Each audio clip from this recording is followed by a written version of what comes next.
don't care if you've been killing clickers and wolves all night. If you up, smash that like button. Welcome to Black and Black Times Infinity. I'm your host, Cthulhu's Prodigy, coming to you live and direct from the stack. Smoke me out, fam, with that dank shit on my Blue. Wait, did you say a name? Wait, can you hear me? Yeah, Blue, you there? I said Blue, yeah. You're cutting in and out. I didn't hear you say anything. Hey, yo, it's your boy Blue here. There's only 4 cops you should trust. Axel Foley, Mike Larry, oh god, I fucked this up. Mike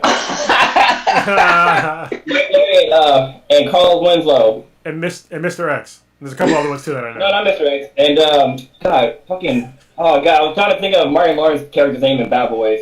Marcus, Mike Larry, and Carl Winslow. I know a few cops. I God damn. So I'm just saying. No, only those 4 cops. Also, one of the podcasts, I'm just saying.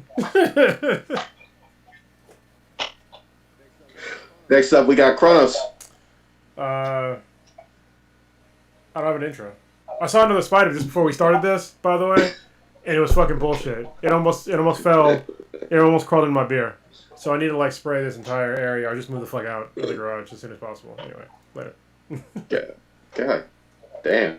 Last but not least, we got your boy Stitch. Joel was right. Yes, he was. All right. All right, so what do we first? Kronos, you usually got some type of stats for us. That I do. Just pulling it up. Listener of the week would be Afsha. Thank you very much. We really appreciate it. And first in the chat would be my chat is closed. Hold on, I gotta refresh. Apparently, all right, be Warrior Fella. Let's go to Warrior Fella. And also Patrick. Another beer brother up in this bitch. I'm drinking a good beer right now. So Patrick, I'm drinking a Matricide. I don't know what brewery this is, but it's pretty good. It's a good stout. But yeah, I'm having one beer for the podcast. But it's a good beer, so it's alright. Good shit.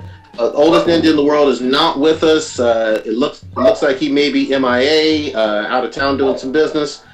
But I'm going to try to tackle some of this pouring out of malt beverage. Sir Ian Holm, who is infamous for his role, I think this was Bilbo in the Hobbit and Lord of the Rings, if I'm not mistaken, right? Yeah, he was. Wasn't it? Yeah. Yeah. So he got knighted. I think he was in his 80s. Rest in peace to him. I loved him in that role. That's all I know about him. I didn't do the typical old ninja research on him. Yeah. Damn. Where'd Blue go? He's taking care of his dogs. And then this next one is Joel Schumacher. He's a director I've obviously heard of. I think he did the 90s Batman movies, which we never talk about. And quite a few others. Yeah, but I mean, they kind of disrespected him with saying that he was the Batman guy because, I mean, he did the bad Batman movies, what I remember. I mean, they could have said the Lost Boys. That had been a better, like if you think of the, did he do the Michael Keaton ones? I don't think he did. He did the ones that with the bat nipples, didn't he? No, not the Michael. He did. Yeah, he did the crappy ones with George Clooney, I believe. Yeah, that's when they were like, oh yeah, Joel Schumacher, that the guy who did Batman. I was like, those are bad ones though. Why don't you use some of his other good movies? I mean, he made other good movies. Shit, he did The Wiz? What? He was a writer of The Wiz. Yeah, in 1978. So, Jesus Christ, they could have said The Wiz. God damn it. Mm-hmm. Yeah, who was he in The Wiz? I'm also seeing on here A Time to Kill, which was excellent, and Falling Down, which we've talked about, was excellent. Yeah, they literally picked his 2 shittiest movies. They picked his 2 shittiest movies to be like, oh, you're dead. These are the shitty movies that you did. Yeah, you gotta forgive him for Batman Forever. Yeah, they could have just said something else. I mean, like I said, The Lost Boys was a great movie. Bad nipples, man. Bad nipples. That's all you gotta say. Yeah. God damn, people remember you for your worst. Well, we're not. That's true. We're not Joel Schumacher. Listen, all right, it's the greatest podcast ever. You did better movies than that. We understand. You're good to go. I'm sad you're gone. Absolutely. Sorry, I gotta hear my dog freak out. He also, it looks like he did a couple of the House of Cards episodes. I know Stitch gets on there or loves that one. Oh, I wasn't even aware of that. I have to go and see which episode he took care of. Well, I like House of Cards until I learned about the vile shit that dude did. So I was like, I guess. I mean, R.I.P. to him. Yeah. Okay, guys. Can we start with some nerd shit to like start off the show this time? Yes, we can. Cause we'll talk about some other real shit later. Sorry, am I cutting out? No, you're good. You want to talk about The Last of Us 2? God damn it! At least 3 out of the 4 of us are playing this Last of Us 2. It's in our hands. It's in our PS4s. Yeah, Blue, are you playing it? Yeah. No. Are you gonna play it? Yeah. Probably not. I didn't play the first one. Oh, okay. Well, then we're just gonna fucking spoil it for you then. Yeah, I guess play that. So this will be spoiler alert. If you don't want to hear about The Last of Us 2 and our honest opinions, I'll try to keep it kind of light on spoilers, but I will talk about certain. I'm not gonna. Let's try not to give up the actual storyline this week, because there's some bombshells that happen in the game that are really fucked up, and I think that it has people up in their feelings, in my feelings too, but in a different kind of way than most other people. I guess I'll start talking about it first. The game's on 2 discs, right? It is. There's a data disc and then there's the game disc. But yeah, go ahead. The game is fucking awesome. As far as I'm concerned right now, it's brought. Oh, really? Okay. It's better than the first one, which was hard to believe. And if y'all have listened to this podcast long enough, y'all would have known that the first one is actually a sore spot for me for a really long time, because when I was playing the first Last of Us, I got hit with the PlayStation 3 version. What was it? 455, and it killed my PS3 for a month. Update. Yeah, and Sony sent it back to me fucked up, but I was in the very beginning of playing it, and because of that, I shied away from playing the first one for a long time, and then finally Prodigy let me borrow it, and I passed it. It was a great game. But anyway, the second one is even better, and people are complaining about the gameplay being the same, but it's isn't that normal in games for the gameplay to be pretty much similar to the last ones? There are some changes, but you don't want to have significant changes. You know, we had significant changes in God of War, but that was a large, timeline. 10-year gap, right? Yeah, it was a huge gap. So Last of Us came out 4 or 5 years ago. So in the gameplay, no, 7. Was it 7? Well, even still, the gameplay is it still works for me. It's actually better in this one because I don't need chips anymore. I can use a fucking knife and kill motherfuckers. And in this one, I think it's better because, and I feel like in the first Last of Us, I wasn't pressured into realism. So I'm playing the game on hard. I think Stitch is too, right? Yeah. Any other guy or Prodigy playing on hard? No, my first one, I'm just doing normal right now. Okay. Well, I think everybody should probably play this game on hard. Just to be honest with you, because it's way more realistic. Because you can get fucking insta-jacked by things, and it makes it seem more like your life is on the line. And I feel fucking terrible every single time Ellie dies. Seriously, I feel fucking bad. I just killed a little. She's not a little kid. She's an 18-year-old girl. You know what I mean? And I feel terrible. And the animations of when she dies is I just did that to this person, and I feel terrible. And there's dire consequences. There's times where you have to run, where you can't kill everything. If you do, there's no point in trying to kill everything, not even stealthily. So it's realistic. Yep. There's no way you can go against a fucking army and kill them all, but with one person with a limited amount of bullets. And it's not like Metal Gear Solid where you can hide in fucking boxes and sneak up on. No, because they have fucking dogs in this game that will fucking find you, man. I was they keep ratcheting up the shit that can fuck you up. And when they introduced the dogs, I was because I was wrecking shit for a long time. I was all right, I'm good to go. there's been a couple of times where I had to leave the area, but when they had the dogs, I was just like, all right. And within the first hour of you meeting the dogs, there's a scene where you have to run, and you really have no choice. If you try, I tried to fight for an hour, dying like a dumbass for an hour, and I was like, all right, I have to just leave this area. And as you're leaving, it leads you into this masterwork of gaming design, where you're running, and all these people are trying to kill you, and I'm I killed at least 10 dudes and 2 dogs. Sorry, dogs. On my way, running for my fucking life. My fucking palms are sweaty. I'm just trying to get away from everybody. And then once the action ends, it's just damn. You go. They do a really cool sort of balance of no enemies being around to ratcheting. It goes from 0 to a fucking 1,000 in an instant, and you don't know when the instant's gonna be. And there are very few games that are like that where it's still enjoyable to play, because there are jump scares, but it's the jump scares happen, but it's shit keeps happening, and you have to keep up with them. So I mean, thus far, I'll talk about it a little bit more later, but I want to get you guys' initial reactions to it as well. Yeah.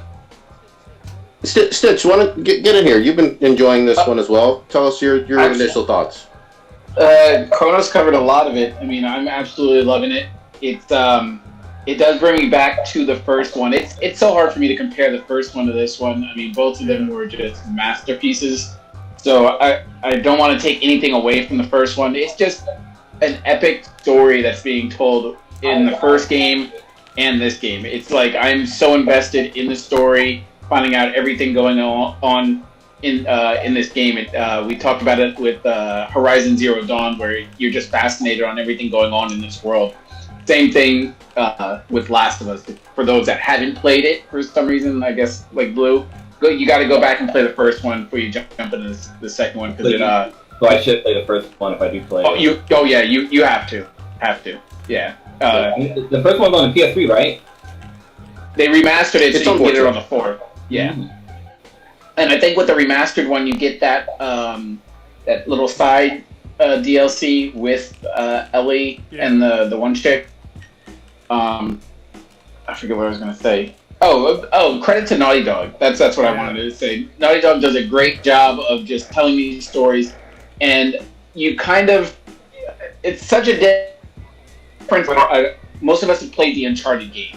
And the Uncharted games are kind of like murder simulators, where it's just all right, I'm just shooting everything in sight. I mean, boom, boom, boom, boom. This one sort of is too. And you murder a lot of motherfuckers brutally. Yeah, but with Drake, you can kind of all right, I'm going from point A to point B. You're taking a couple shots and you're ducking and covering. This is so much more focused on stealth. Yeah, and just shanking people in their neck and stuff. So it's a different mechanic than the Uncharted games, but you get the awesome storytelling, the great action scenes that you just talked about with the car chase, and it's just really, really fun to play. Dude, the AI in this game, have you guys noticed how the AI in this game seems like the most realistic fucking ever? As far as the enemies go? Shit. I can't find patterns that the people are walking in. Normally they're kind of oh yeah, I'll go this, and I'm all right, they'll do that, and they'll come back around, and no, they're just all over completely random in terms of how the people are walking. And they I love it. And they talk to each other immediately. If somebody sees you immediately, it's you're fucked. Oh yeah. Yeah. Stitch, I'll let you. Did you get your initial? That was that was just sort of my initial. Once we go a little bit deeper without spoiling, I can sort of talk about some more. But go ahead with your initials. Yeah. So for me, just to piggyback on what you said, Naughty Dog does not fucking miss, man. I've enjoyed pretty much every Naughty Dog game since the first Uncharted, and the first Uncharted is good, but obviously they kept getting better and better. Yeah. I don't know what the internet was smoking with, and we'll get into this later, but some of the user reviews being so drastically different from the critical reviews. So far, I am absolutely loving everything about the gameplay and story. There's a ton of little things. I know or 2018, we talked about God of War a lot in terms of the little things that they did so well. This gets the little things extremely well in terms of not only the notes, but the sound variety in the environment, and even things as small as hearing a whistle and fucking freaking out. Oh, yeah. Oh, damn it. Fucking whistles, man. Holy shit. Well, no, you guys were talking about, like, picking locks and stuff. Oh, cracking safes. Yeah, so, like, what I do now, when I see a safe, I don't look for the fucking, like, code. I just crack it. Like, I've only... And I found the codes intentionally. I'm sorry. I found the codes accidentally, like 3 times. And I probably came across 10 fucking safes, and I've cracked all the safes. And it's awesome. The way they do it is awesome. So the details to the game is so well that when you're turning the safe, you can actually hear, like, the little clicks going on, or, like, the character have to, like, lean in and stuff? No, you hear the clicks. Oh, that's crazy. And there's some false clicks.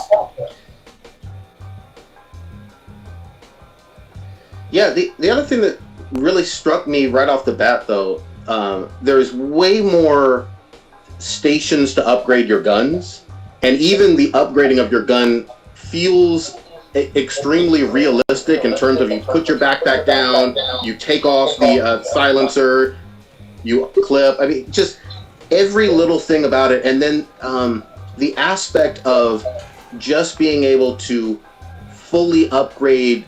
Really, I'll just focus on Ellie for right now, because I don't know where everybody is, but focusing on upgrading Ellie with the pills and then her weapons feels so much cleaner and so much easier than the first game. Yeah, I agree, and I'm gonna make a special shout out to, like, the sound of the game. Like, the sound when you reload your gun, when you shoot, like, every single gun has, like, their own feel and sound to it. When you're upgrading your weapons, it's realistic as far as, like, how the upgrade looks. It's not realistic on, like, taking garbage and, like, putting it together, but as far as, like, what she's doing to upgrade. So, like, when she upgrades, like, her, like, say the like with a bow, when you upgrade your sights, like, she literally adds in a new sight onto it, and when she wants to, like, shoot faster, she changes the strings. You know, it seems very realistic, and, like, the sounds that go into, like, all the little detail of all that shit. It's just, like, it's really cool. It's always like the sound of just, like, when you kill somebody. God damn, when you stab somebody in the throat and they start gurgling, I'm like, yo. Yeah, it's like really good sound design. Well, even the sounds of, and I put this in the category of both an action game and one of the, maybe the best survival horror game of all time. I'm not quite sure yet, but it's going up there. But the sounds that you hear of different types of clickers will have you fucking your pants. You're going to be like, oh shit, in certain circumstances. And when they introduce new clickers or new infected, it just adds to this level of dread where you're just like, I need to get out of here immediately. I done fucked up entering this room. Yeah, once the stalkers came around, I was like, why? I was like, seriously, why? Did you say is this better than the Resident Evil games as far as, like, zombie critter things scaring you and shit? So I think I'm willing to say, and I've played nearly all of the REs. I think that this is because it's a better story, and Resident Evil 2 kind of set the bar as high as it's been for that series. I haven't played the RE3, the remake, quite yet. But yeah, I'm willing to say so far, because of the story and the complex gameplay on this and the better upgrade mechanics, I give this the nod. Although I will say Resident Evil might have better, not lore, but like the room solving puzzles. I kind of enjoy a little bit more in RE2. But this is a much bigger map and a much bigger world. I said you solve room puzzles. That don't sound like. Yeah. I know. Yeah, that shows how much I like the game. Oh, that's great. Well, also, I find myself getting kind of twisted around because I'll want to loot everything, like, in certain rooms and buildings before I go on to where I think the story's progressing, and it doesn't really give you, like, a completely obvious guide on, all right, I need to go through that door, I need to go through that door. I was like, okay, I think I need to go through here, so I'm going to go this way to loot this because you'll see like multiple doors where he gives you the option to like open it, and you have no idea what's behind it. And most recently, maybe like right before the cast I was playing, I opened the door thinking like, all right, this won't progress the story, and I was like, fuck, I missed a chance to loot this room that I could have went into. That was a lot. Yeah. And I was like, damn it, I tried to pause it to like see if I could go back, but it was like too late, so I don't know what's in the room that I didn't get a chance to loot. Yeah, that's happened to me like at least 3 occasions in the game, which is like, I thought this was like a spot where I was going off the path, but that was the path I was supposed to go to. But like I'm glad you brought that up, because like the scene that I was talking about where they like funneled you in the direction, like that's sort of the same thing. It's like they funnel you in a direction, but it's like so organic in the way that they do it that you don't seem to notice. But like all of a sudden you have to go in a certain direction, and you don't notice till afterwards. Like after it's done, it's like, huh. Like, I wonder if I could have went anywhere else, but it's like, no, you couldn't have, because you probably would have fucking died a horrible death. And when you die, god damn, it's fucking bad. It's so bad. Yeah. Like, even when like she gets shot, like sometimes you'll see the bullet like go through like her side, her face, her like arm, or her knee, and she'll just be like like done. And I'm just like, ouch, ouch. Yeah. Even especially sometimes when you get hit with some like melee weapons from some of these guys. Oh yeah, they fuck you up. Yeah. They'll fuck you up bad. I'm like, one of my favorite little things is when you get shot, being like if it's a certain type of rifle or a shotty or something, and you get shot and it knocks you on your ass immediately, and you're like, you're flat on your back, and you have to keep shooting because they're gonna reload or shoot you again. And I love that aspect of it because it knocks you down. I love that. Yeah. Especially when you play on hard, you barely even have time to like try to bring your reticle up and aim it. It's like you get knocked down, you just gotta fire from the hip and hope that it grazes them or something. Because if you try to like aim it, you get that second shot, you're done. It's almost like on hard, you get like 2. If they hit you twice, you're pretty much dead. Yeah, it's pretty realistic. Like when you get shot, like it's like, oh shit, like you're fucking seriously struggling to like get away. I mean, you can take a few shots. Like I upgraded my health. You know, so I can take a few shots, and I also have an upgrade where I have like basically like a sort of like a last stand, where like I can take exactly 1 mortal wound, and I can keep going. But that's like I've upgraded this certain tree a certain way, so that helps. But you can still get fucked. And what's crazy is like the way the realism in this game. So I don't know if you guys have noticed this, but if you shoot near someone and they're trying to shoot you, they'll flinch and they won't shoot. Oh yeah. So it gives you time to like you can just shoot in the general direction and they'll flinch, and then it gives you time. If you have your gun upgraded to like shoot twice fast, you can like throw them off for a second and buy yourself some time. But also when you're playing on hard, it's a fucking double-edged sword. I hate to say that fucking thing. A double-edged sword is fucking dumb. Like because if you had a double-edged sword, that's normal. It's not gonna hurt you. If you had a sword where the fucking handle is a goddamn blade, then that would hurt you. That's a more realistic thing. Anyway, you're playing on hard mode, and you try to shoot somebody twice, and you waste 1 bullet to shoot him like more accurately. The fucking amount of bullets that you get in hard mode is insanely low. Like, seriously, there's times where I'm running around with like literally like 2-3 bullets. And it's like, what am I doing here? Yep. I always wonder myself, I'm like, why am I going to even upgrade the capacity of my gun? I only find 3 bullets. I'm rolling around with 3 bullets the most, it seems like, the entire thing. I'm like, why does it matter if my shotgun can hold like 6 rounds? The most I ever had is 3. With some of the other firearms, like with the pistols especially, I've had I think a max of 9 or I think 9 overall bullets, and that's a shitload. You're like, oh, I'm the shit now. But there's a point in the game where I had like all these resources, and all of a sudden I had to use them all. You know, I basically all of them. Like I had like an arrow and 2 shotgun bullets, and that was it. Like after it was all set, and this is after I ran for my fucking life.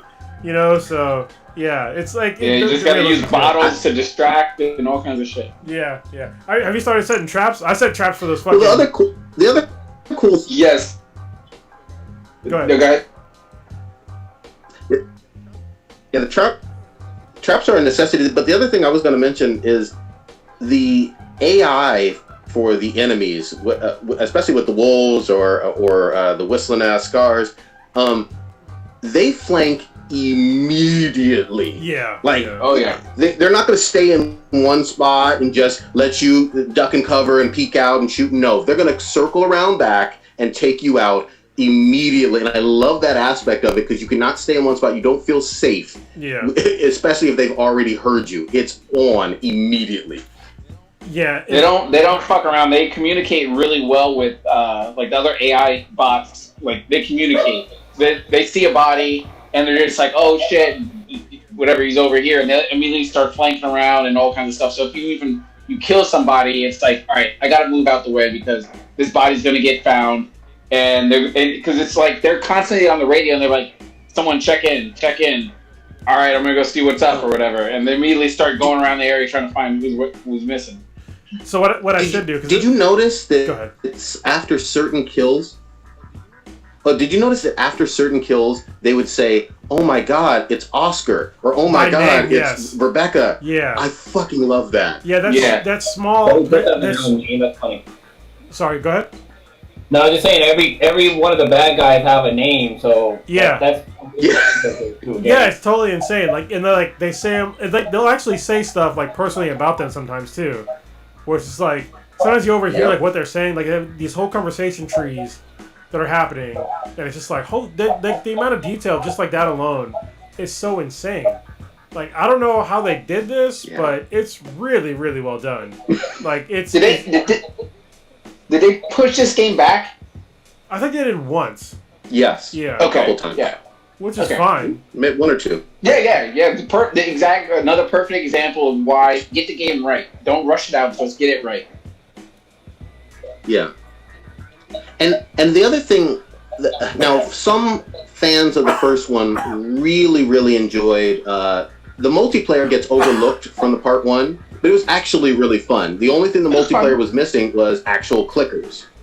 This one does not have any multiplayer so far. I hope that it's something that they can add down the road because some of these maps are ridiculous. Oh, yeah. But I don't even care. Right now, the campaign is more than enough.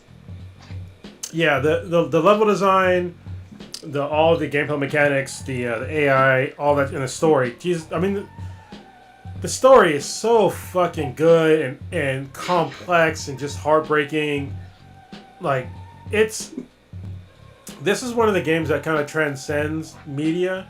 It's like a whole different like stratosphere. Yep. Because you're like watching a movie but interacting with it, you know, and you're like, and it's reactive to what you do, and it's how you want to play. You know, and it's very rare in this day and age where we have a game that does something like that. You know, like, there's only been, I think I talked about it in the chat, but there's only been like 3 games in recent memory, but pretty much ever, that have like elicited any kind of emotional response from me where it's just like, damn, I'm like almost at tears. And it was God of War, Death Stranding, and The Last of Us 2. And actually, you know, the first Last of Us as well. The very beginning. When The Last of Us, like, punch you in the feels like right away. Like, dude, what the fuck am I playing? And this, the first one was epic like that. I don't mean to jump in front of you, but even at the very end, the very last scene of the first one, you're just like, fuck. Yeah. And those are all consequences that go into this game. Where it's just like, dude, the consequences from the first game. And, like, you know what makes me, like, what pisses me off is, like, people that say that, you know, that supposedly said they played the first game, they're mad at this game because of what happens, like, you guys know what I'm talking about, like, kind of in the beginning of the game, how you lose somebody. Yes, I think you can get that. I think you can say it. Can I? Is that too big of a spoiler? I mean, it's a pretty big spoiler. I think we should wait because there might be some people that just haven't got a chance to go out and buy it yet, and it's a huge plot thing. Yeah, it's a huge plot thing. But I'll just say, listen, there's a part in the very beginning, like the first fucking 15-30 minutes of The Last of Us, where a extremely tragic event happens, and you think that this person's gonna be with you, and they're not, and it's just like, what the fuck? And people seem to forget about that with this game. It's like they do the same thing, but they give you more time. But it's something else that it's the same deal where like something extremely tragic happens to a character who you thought you're gonna be with like for a while. It's just like in Game of Thrones. well, Ned Stark dies in the end of the first season. Like it's like that, and it's just like, damn, really? But I can understand. It progresses the story, and it makes sense. It's well written. Like it's not like what happened to this person happened for no reason. What happened to this person was pretty much foreshadowed. So, and if people don't recognize that, they don't understand how to really pay attention to storylines. So, yeah. Mm-hmm. Yeah, you really empathize about all the characters involved in the story. Yeah, it's a lot. Yeah. Well, the other thing too is we've mentioned this has really good grounded violence and realism in a lot of ways, and you certainly feel for it. But the first game was not like some type of kiddie game or rated D for everyone. That was a mature game too. It does feel like they have ratcheted up the violence, and I appreciate that because this is a post-apocalyptic, zombie-infested world with a whole bunch of governors and what was the other guy from The Walking Dead? The one that hit the bat with the bat. He was Negan, but yeah. Yeah, you got a whole bunch of Negans running in this world too. Yeah, and their acolytes are fucking assholes, man. Oh, Jesus Christ! It's crazy, like the way they. I know there's another faction too, because I've only come across 2 human factions, the non-infected factions, but I know there's a third that I haven't come across yet. Okay. From what I think there's a third. I'm pretty sure there is, but it's like it's so crazy, like the way that their tactics are like totally different. Well, you do have that scene in the first one where you were playing as Ellie. And it was almost like a kind of like a borderline rapey scene. I don't know if you remember what I'm talking about with the. That was pretty pushing the edge for like dark. Yeah. So I don't want to be like I don't want people to think like it was completely just kitty gloves on. I mean, there was some stuff that they pushed the envelope on, and you have to give them credit because obviously Ellie's younger then than she is now. Which I think is part of the reason why maybe well, no, you play as Joel when you needed the shivs, right? I think, right? Yeah. Okay. Because I was thinking, I was like, well, maybe I can understand the shivs if you're Ellie and you're whatever 12 or 13, how old she might be back. Well, no, I don't even know how old she was back then. Maybe like she was 14. 12, 11, 14. Oh, she was 4. Okay. Yeah. 14. But yeah, man. I'm just appreciative that everybody seems to be playing it. The sales seems to be going great. Oh, it's killing. They were saying one of the fastest selling PS4 exclusives or whatever. And we'll see. You'll certainly see more accolades and Game of the Year nominations, and we'll see what happens with a win. But holy shit, man! It also feels longer, and I don't know if I'm at the midpoint or not, but fuck. I mean, I'm on intense long. I'm on day 3, and I'm like, this is probably gonna go way longer because I don't feel like I'm any closer to getting the person I want to get. So yeah. Next week will be fun when we can go into some spoilers. It'll be funny. Yeah. Yeah. I don't want to spoil shit right now. We're not gonna spoil, but I will say this. I've mentioned some of the things about the violence. It also tugs at your heartstrings throughout certain points in the game where you're just going to be like, God damn, let me hug my children, let me hug my family, because we don't know how long any of us are going to be here, and I appreciate life more. Yeah, even when somebody makes a mistake, it's like, if you still love them on some level. The fuck is that? Oh. I was a real dog. The direwolf. Yeah. So I'm on that PDF. PFT. Like shit. Shit, I can't get the word. Post-traumatic stress disorder. Yeah, from the dog barking from playing the game. Oh. Being the fucking dog after you. PTSD. Yeah. Fuck. But yeah, I mean, just like damn. The game is like. The amount of detail and the funny shit they put in there is also really good as well. Like within like the first few minutes of the game, you can find a PS3. Oh yeah, I saw that. Yeah, and then later on in the game, you find a PSP. Like literally somebody playing. They even had the Uncharted game on the ground next to the PS3. Yeah. It's really funny. Yeah. Yo. Naughty Dog always has a way of doing. Oh shit! World. Hey, no ninja. Oh. Sorry, I'm late. I'm out of town at the moment, so I just got back to my hotel room. Wanted to jump in on the cash really quick. I see you guys are talking about What's that dead hooker doing? What's that dead hooker doing in the background? Yeah. She's still dead. So what difference does it make? Is she warm though? I mean, goddamn. Who said that? That's a fucked up joke. You see, he's trying to get his alibi down, right? He's like, I was on the cast. I ain't murdered nobody. That's the name of this episode. I was on a podcast. You don't have evidence. That's my alibi. Yeah. I'm on the podcast. My alibi. Old Ninja, we were just wrapping up Last of Us 2, but you want to get some quick thoughts in before we switch it up? I think y'all covered most of this stuff because I was listening as I was coming up. There's actually, I don't know if Kronos talked about the safes. I know he talked about how the detail was, but like when you turn the safes, you can hear the tumblers and stuff like that. The dogs are obviously fucked up. I think what Kronos was talking about there's probably a little weird kind of thing because one of the human factions goes by two different names, and you'll find out why as you continue in the game. So it may seem like a third one. I'm playing it on normals because I like having ammo. I don't like having the fucking ground. Pusa.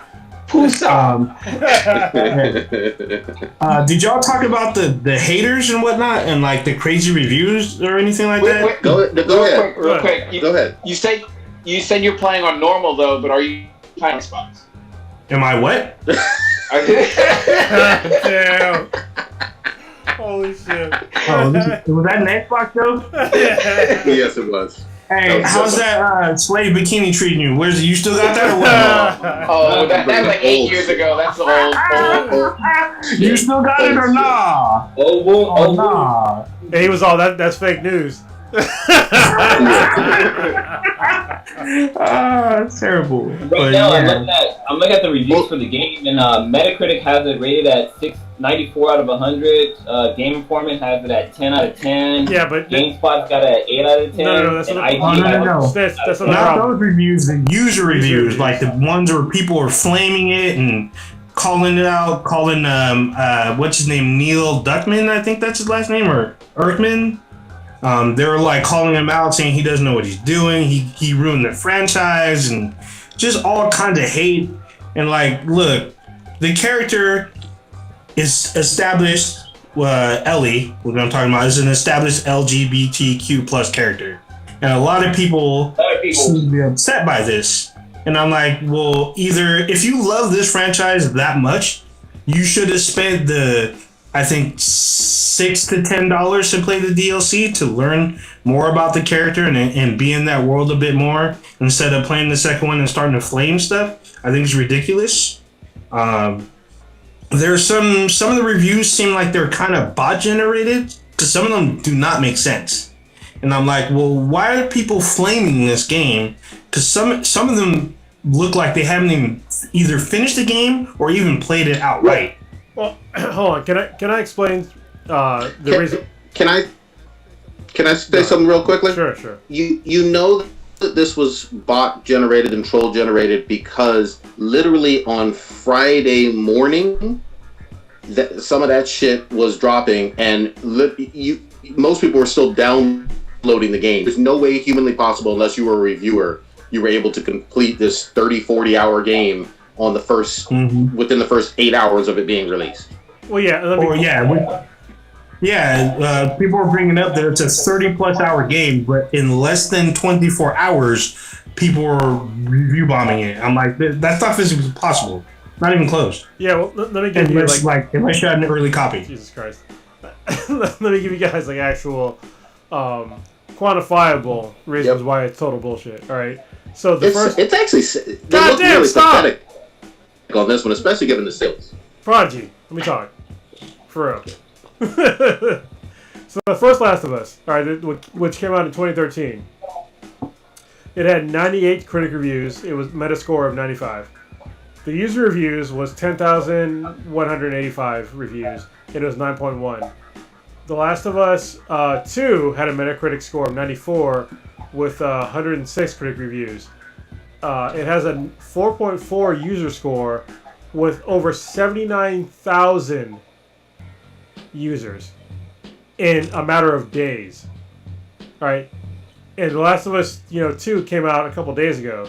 The original Last of Us came out 7 years ago, and it has 10,000 views or 10,000 ratings from users. So that's how you know it's bullshit. Yeah. There's literally impossible that all of them are like legit reviews. And this is the unfortunate part about places like Metacritic and like Rotten Tomatoes is that they aggregate this stuff. And I understand, like, it's not their fault. You know what I mean? They're gonna have to write, they had to change their code and like have verifications on these things. And I get that. It's a shame because The Last of Us Part 2 is an excellent game. And if you play it, you'll understand that. But if you have some like ulterior motive just because a certain character is gay, or you're mad because there's not enough Caucasian white males in the game, because something I noticed in the game, and I'll be totally honest, is that the cast is super diverse. Not in a bad way. I mean, it's good because they're all well-written characters. They're all super complex. They have their own stories. It's not a bunch of bullshit, and I would rather see well-written, diverse characters than shitty-written any other kind of character, like from any ethnicity. But these are all well-fleshed out. And anybody that wants to say that they're not fleshed-out characters, I mean, you can comment back or email us, or email me, or whatever. You can email us at, bethenbti@gmail.com and I guess say what you got to say. But I have not seen a convincing argument thus far as to why this game is anything other than a masterpiece. And if your only issues is that diversity and gay people, then you're a fucking bigot. And you should realize that and correct yourself. Let me just say something too. One of the things that Naughty Dog did already was not even with this franchise, not with The Last of Us, but with the Uncharted franchise. They went completely to the left or whatever, and on that Lost Legacy DLC, they had 2 female characters, 2 female people of color characters. And the game fucking rocked. It felt just like Uncharted 4 or just like Uncharted 3 and 2. All of those really good Uncharted games. What? So, I don't know, man. I don't get any of this. Well, you know what's crazy, man? I mean, what you just said. I mean, saying that they went to the left. It's like, to me, it's not even going to the left. That's just... To me, that seems like... I hate even saying this, but it's like, not everybody in the fucking world is white. You know what I mean? Yeah, and it's just like, listen... You're gonna have other character stories. We have plenty of,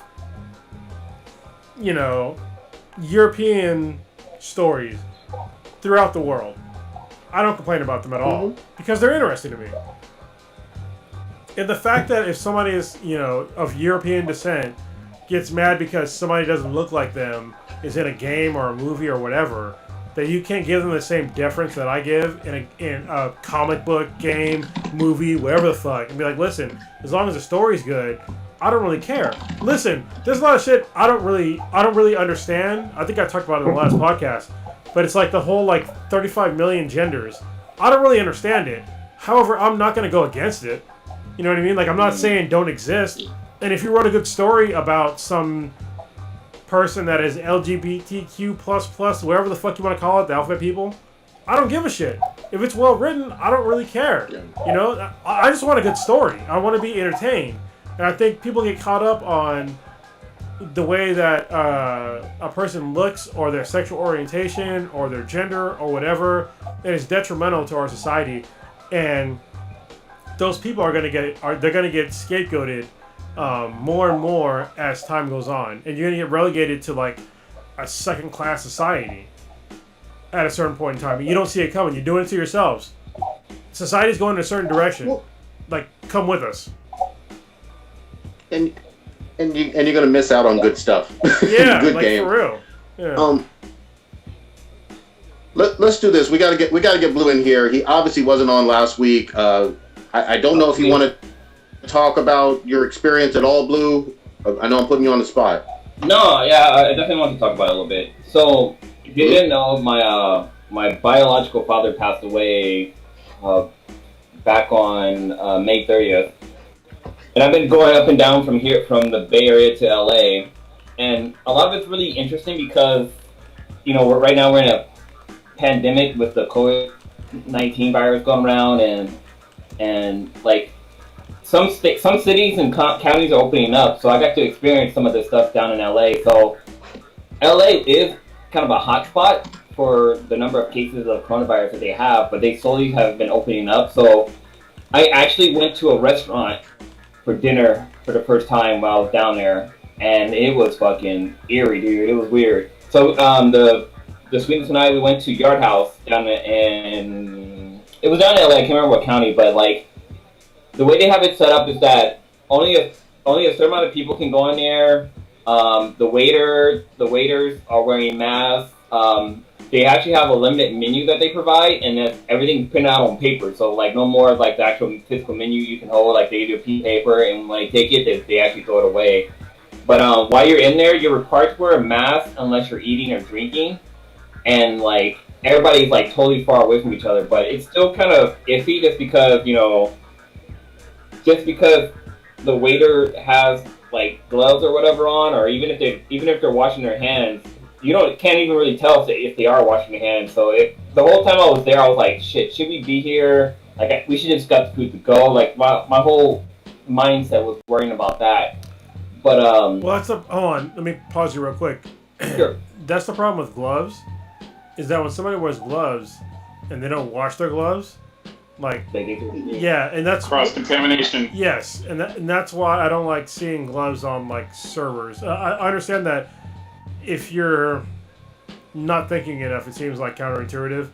But like seriously, most people wear gloves to protect their hands. It's not to protect like what they're picking up. So when they wear gloves, like you don't know if they're washing the gloves or not. Yeah, like at like a lot of fast food restaurants, the people like through the drive-thru, they'll wear gloves, and it's like they'll take your credit card and stick it to the machine, and they give it back to you.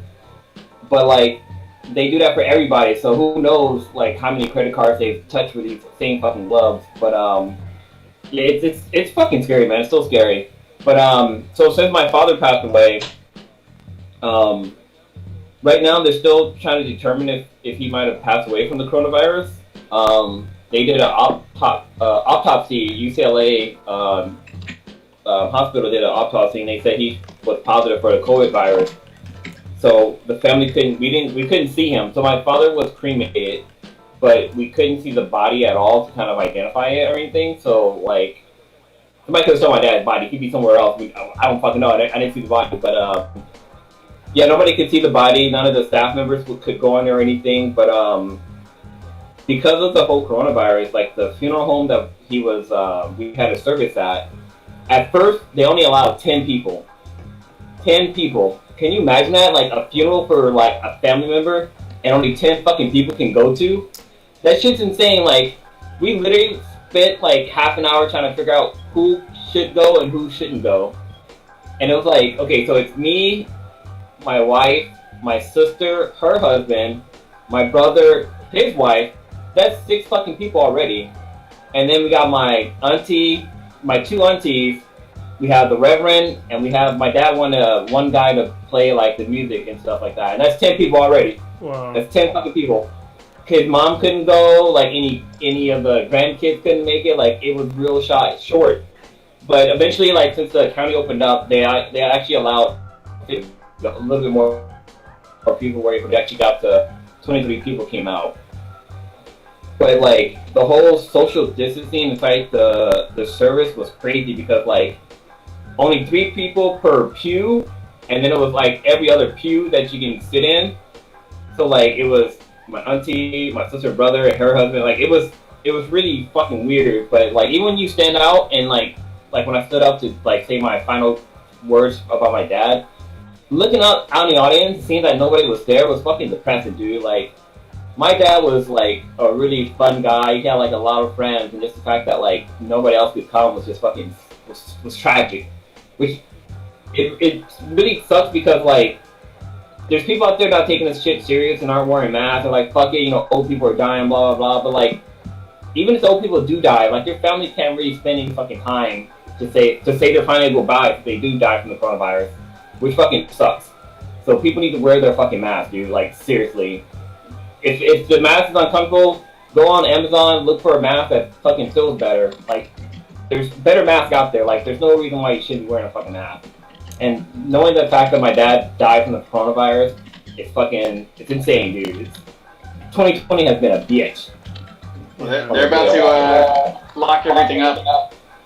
Lock everything up, back up again, yeah. Well, yeah, it should go nuts. Hold on, Blue. I want you to end this. I mean, I know what you went through. Yeah. I mean, not to that aspect, because, you know, my dad didn't die from the coronavirus, but, you know, my dad passed away as well at an early age. But I want you to end it on, like, a sort of positive note. What's in the back? What's right behind you? On your left, I think. On my left? Oh, you're right. So, my dad actually played a bunch of instruments. And, you had it right, Kronos. Yeah. I was thinking it was reversed, because I'm looking at him, so I was like, I reversed it. I think the camera on my wall is reversed. Yeah. But, yeah, so this is one of my dad's guitars. And it's not like a fancy, like, $300 or multi-dollar guitar, but it's actually just a classic guitar, basically. And I decided to start learning how to play the guitar with it. And I can play some songs so far, but not, like, anything, like, amazing. Like, I can do, let's see if I can do something real quick. You know you're turning into Ellie, right? Yeah, that's sad. I learned how to play the guitar on Last of Us. Yeah, that's actually really fun to play, too.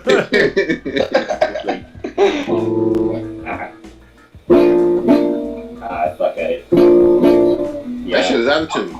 Yeah, it is out of tune. I gotta retune it, man. I was playing around with it earlier. But I know how to play Wild Thing, the ABC song, Close My Eyes a little bit.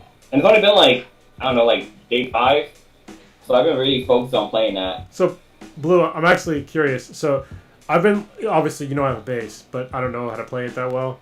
I was actually thinking about doing like Rocksmith, because I have a 60-day challenge that they can do. Like, I want to do a 60-day challenge with you and like see like if we can like play a song together, like after 60 days. Because I don't want to play the guitar, I want to play the bass. So, yeah. Well, Rocksmith, is it the game, right? It's a game, but you can use a real guitar. Okay, I didn't know that. And a real bass. Yeah, it actually teaches you how to play guitar and bass. It's they guarantee that you can play the guitar or bass in 60 days. So I've been curious about it. Yeah. Damn. Let's give it a shot. Cool. Yeah. What's kind of cool, like, I downloaded a couple of apps on my phone. Blue. What's up? Blue, I was, first of all, again, my condolences. I'm so sorry for your loss. This is a super hard transition, but I was going to ask you what you thought about Michael Keaton playing Batman again.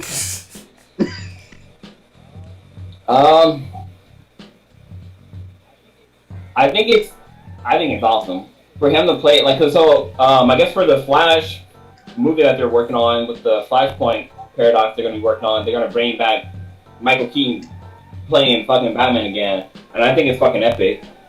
But I want him to play like, because Kevin Conroy played Batman in the Infinite Crisis on the CW, but I can see Michael Keaton play like the worn out Batman who doesn't give a fuck and like he's down to like kill people and shit, like the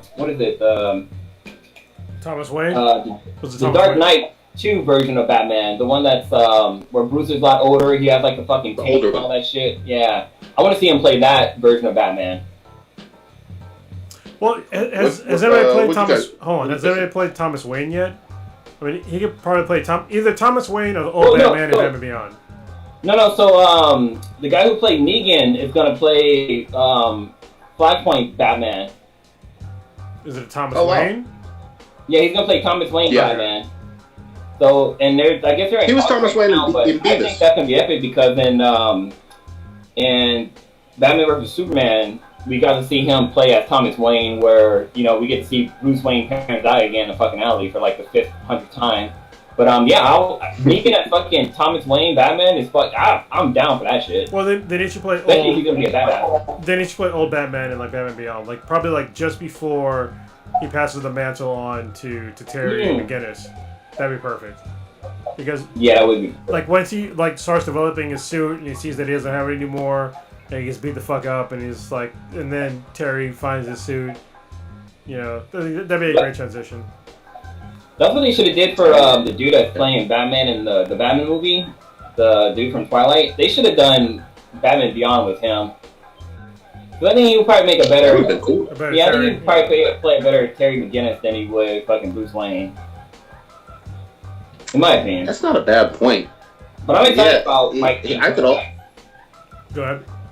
I could also see him as one of the Robins. I don't know Dick Grayson, but one of the Robins he probably would have worked with as a decent role. But we'll see. We'll see what they do with him.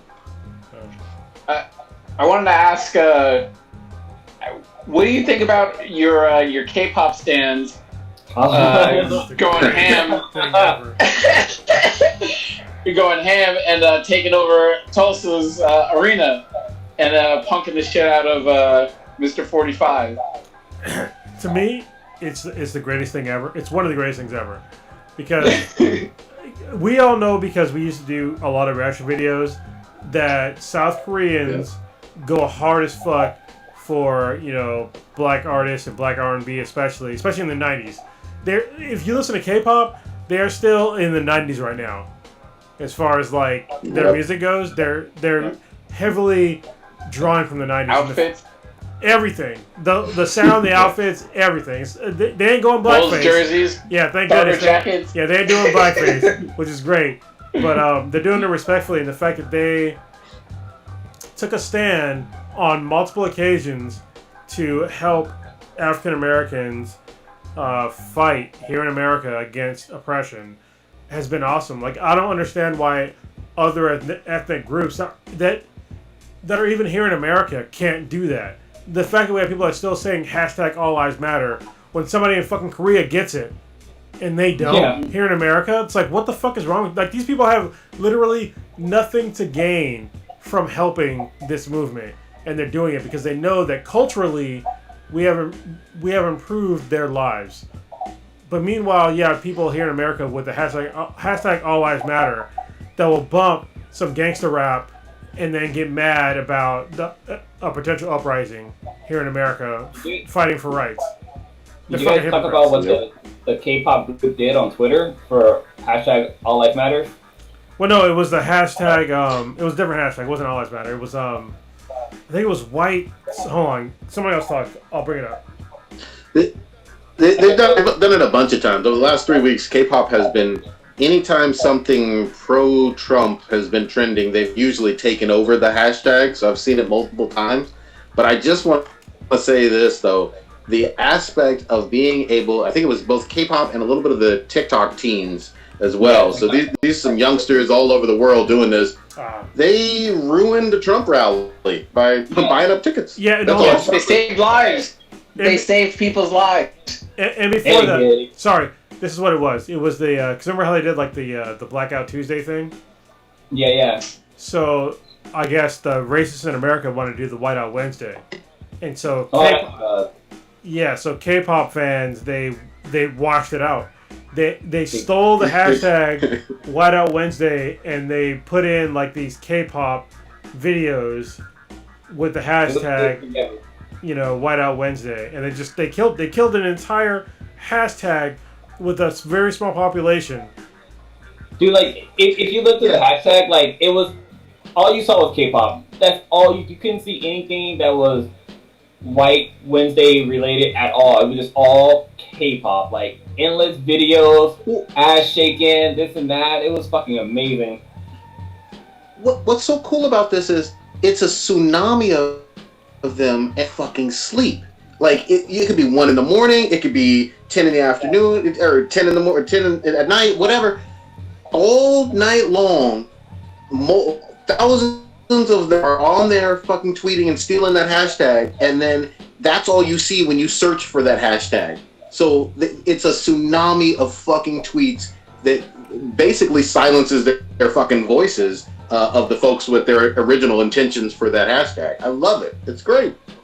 What's kind of great with the whole Trump rally thing is that, like he kept bragging about how there was going to be millions of people who were going to come to his thing, and they had, like, different venues booked so, like, people, the spillover could, like, handle it and all, but the head count only came to 2,200 people, so 6,200 people actually went to the event. Yeah, it was over 6,000, but yeah, it didn't even fill the arena. There were empty seats. No. The ground floor was empty. They had to shut down the outside thing.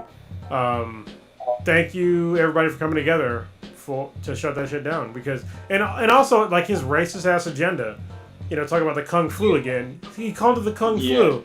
And then, like, his... Multiple times. And then he also tried to say that he tried to slow down the testing here in America. It's like, when are we going to say that it's enough? Like, listening to his press secretary with their fucking bullshit... You know what's to say to me? This is the only time I can think of in America where the presidential press secretary has to have a binder full of notes to read from to, like, keep their lies straight. Like, seriously. Yeah. Like, that's what she's doing. She has to read from a fucking book to keep her lies straight. And she got replaced. And she's still contradicted by the president because he doesn't give this, because he doubles down on his racism. He doubles down on the Kung Flu. He doubles down on the shit that he said about, oh, well, I wasn't joking when I said that we need to slow it down. We need to slow down the testing. Meanwhile, Americans are dying. Over 120,000 Americans have died from the coronavirus, but you want to joke about it, calling it the Kung Flu. Yeah, it's fucking hilarious. Good job. You have over 120,000 Americans dead because of this virus, because you decided that it was a joke from the get-go, and you didn't react to it when you had time, and you're still joking about it, and people are still fucking dead. And the other people are fucking eating that shit up and believing them. Because they're fucking morons. They're uneducated morons. Yeah, and the other thing is, he's pretty even-handed with his racist bullshit. I mean, he's come out very vocal about supporting all types of Confederate statues and Confederate monuments still remaining. We do see a tribute to Blue's father on the cast. That is awesome.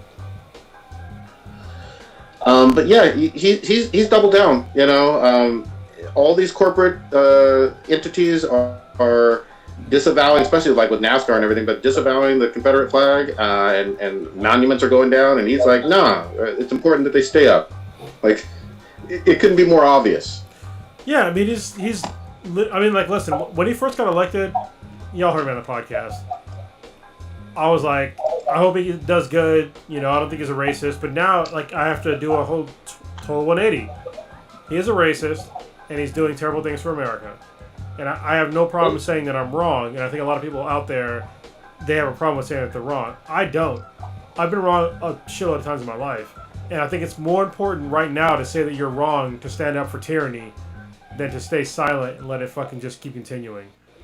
Seriously. Even like the shitty thing about like Black Lives Matter stuff, calling them like, he didn't say terrorists, but he basically said that like they were thugs and criminals and this and that, and it's like, dude, you're not even listening to the like. Yeah, there's a couple of bad people that are part of the protest, but like, you know, you're not listening to the fucking message that's going around. Like, you're just like everybody else thinking like, why don't you guys just pay attention to the laws and this and that? Like, that shit won't happen to you. Oh, Jesus Christ. His entire rhetoric is just to spit here and to make people scared. Like, I listened to like what he was like actually like saying during like his speech and stuff, and all he does is try to strike fear in people's hearts that they're losing the country. Well, it started back elected that they're losing the country, and he's going to make it great again. Blah blah blah.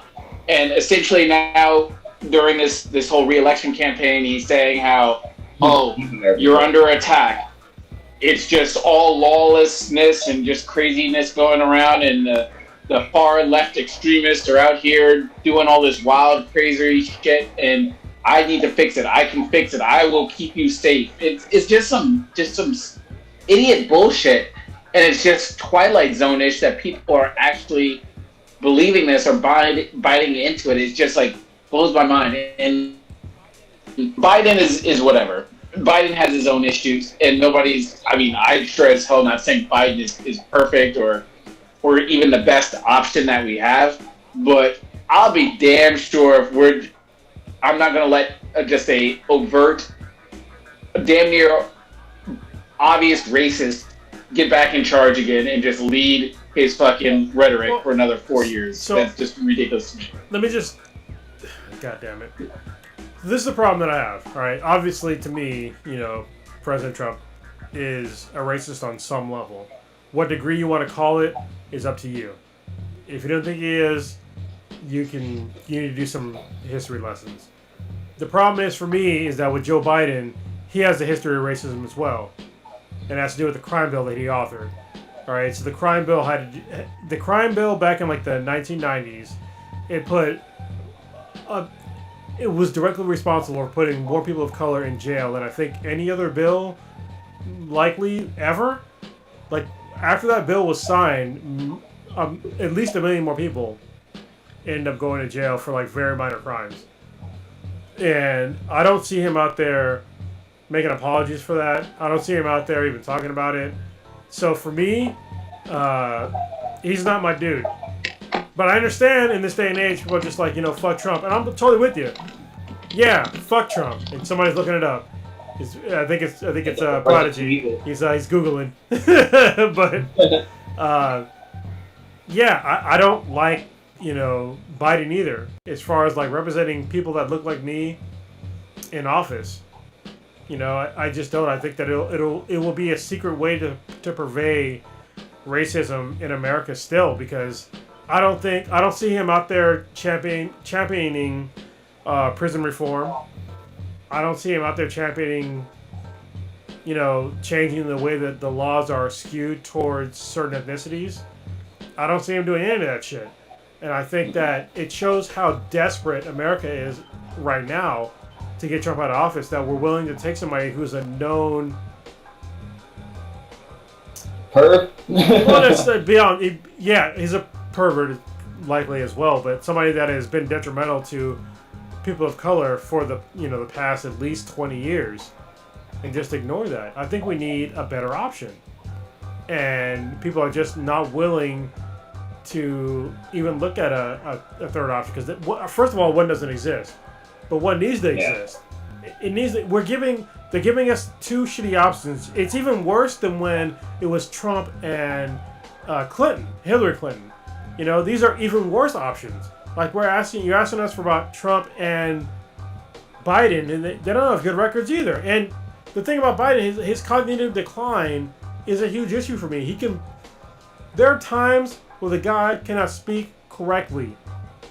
And I'm just like, I can be drunk as fuck and still speak better than he can during a fucking debate. Like, seriously. During most of these podcasts, I'm heavily drinking. And I'm still doing okay. You know what I mean? It's like Go ahead.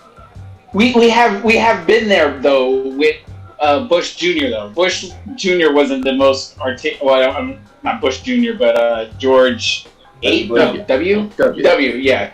Yeah, he obviously wasn't the most articulate person, and used to sort of make up his own vocabulary as he went along. Yeah, but George W. Bush didn't make a bill that put brown people in fucking jail.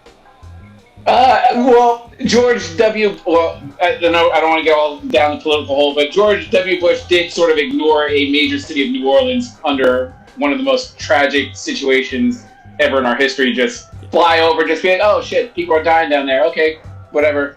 That sucks. Yeah, and what you said is that's totally valid. But he did not write a bill that disproportionately put people of color in prison. He didn't.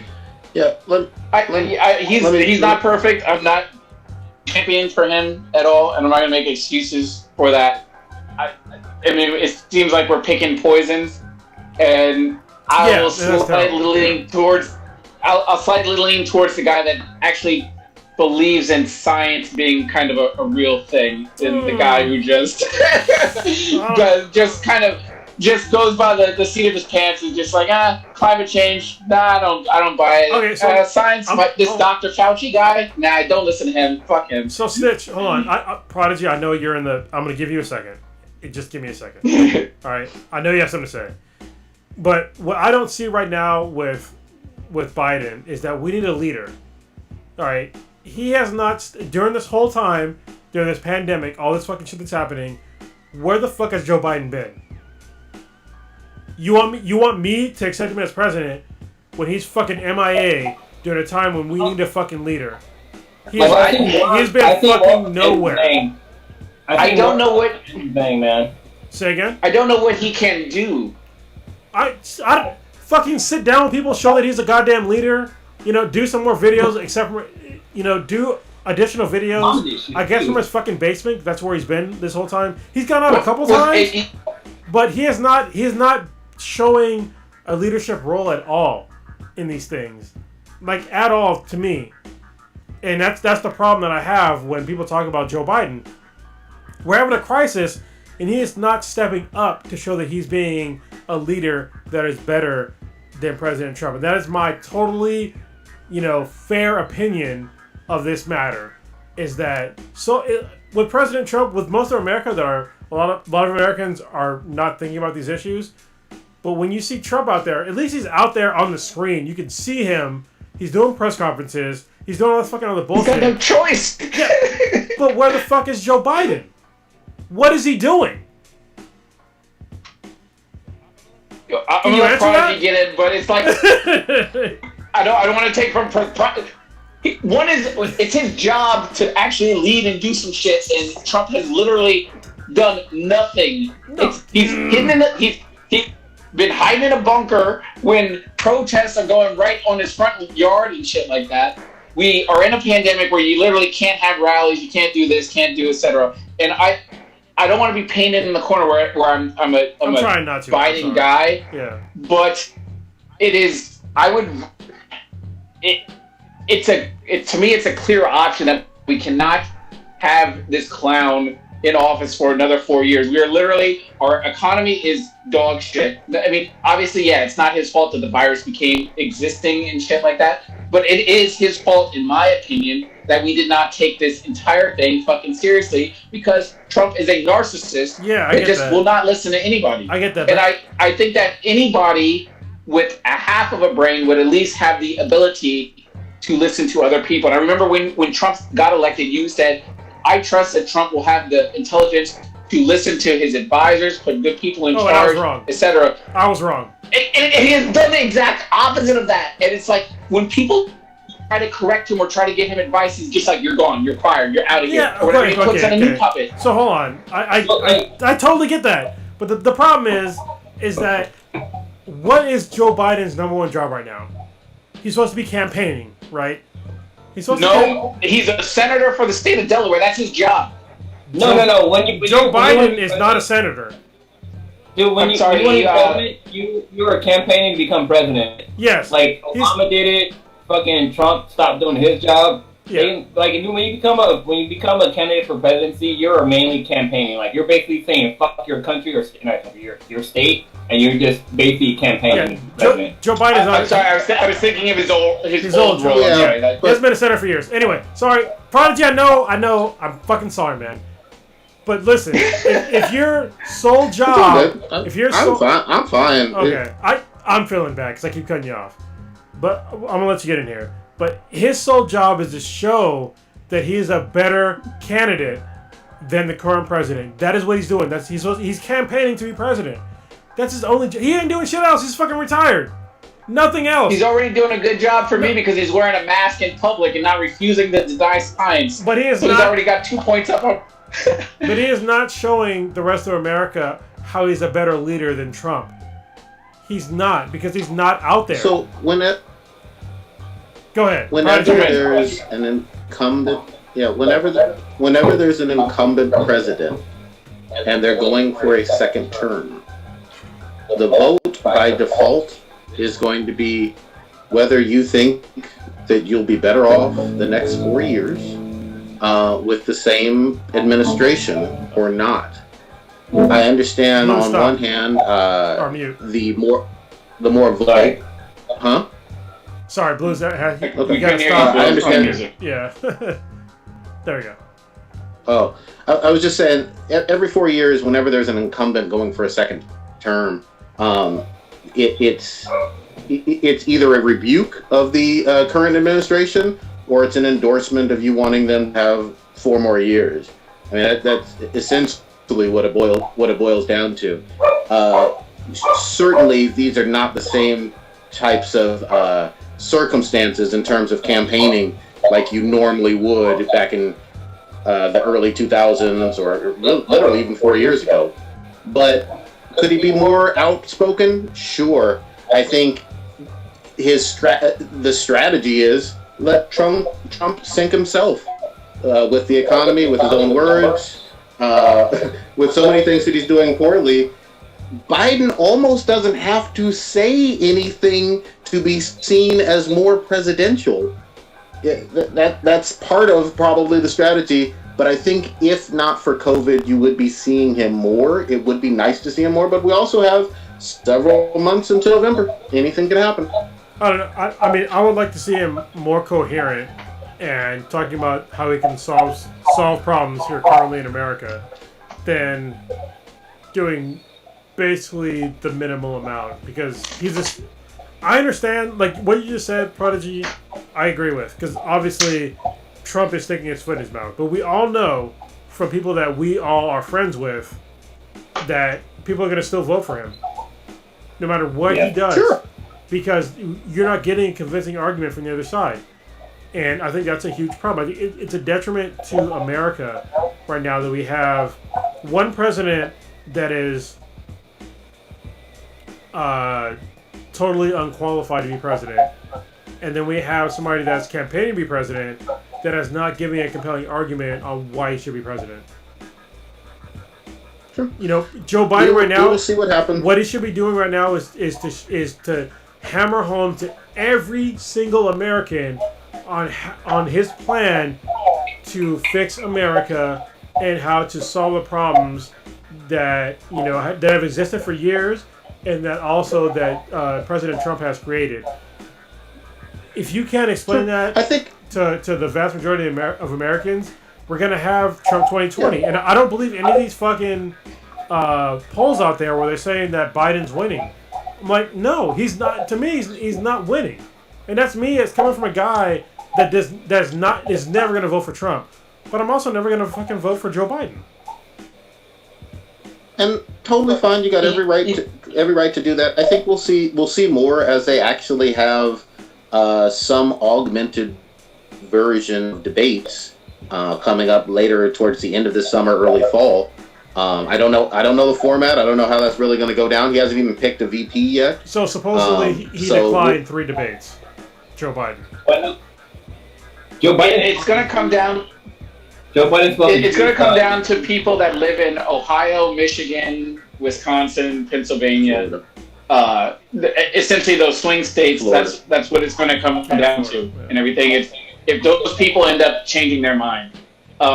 If we're just talking about like the vast majority of people, I mean, that doesn't really factor into it, because essentially he lost the popular vote by like 3 million people. It was just that in these certain aspects, in these certain specific areas, because they switched over the electoral colleges in these third states, that's where it was won or lost. So I mean, if you're in Western Pennsylvania and you realize that, oh shit, I'm a coal miner and my shit ain't got better like Trump promised or whatever, and you decide that, you know what, I need to switch up my vote, then you can essentially make a change. But for us that live here in California, it still doesn't really factor in what we kind of vote.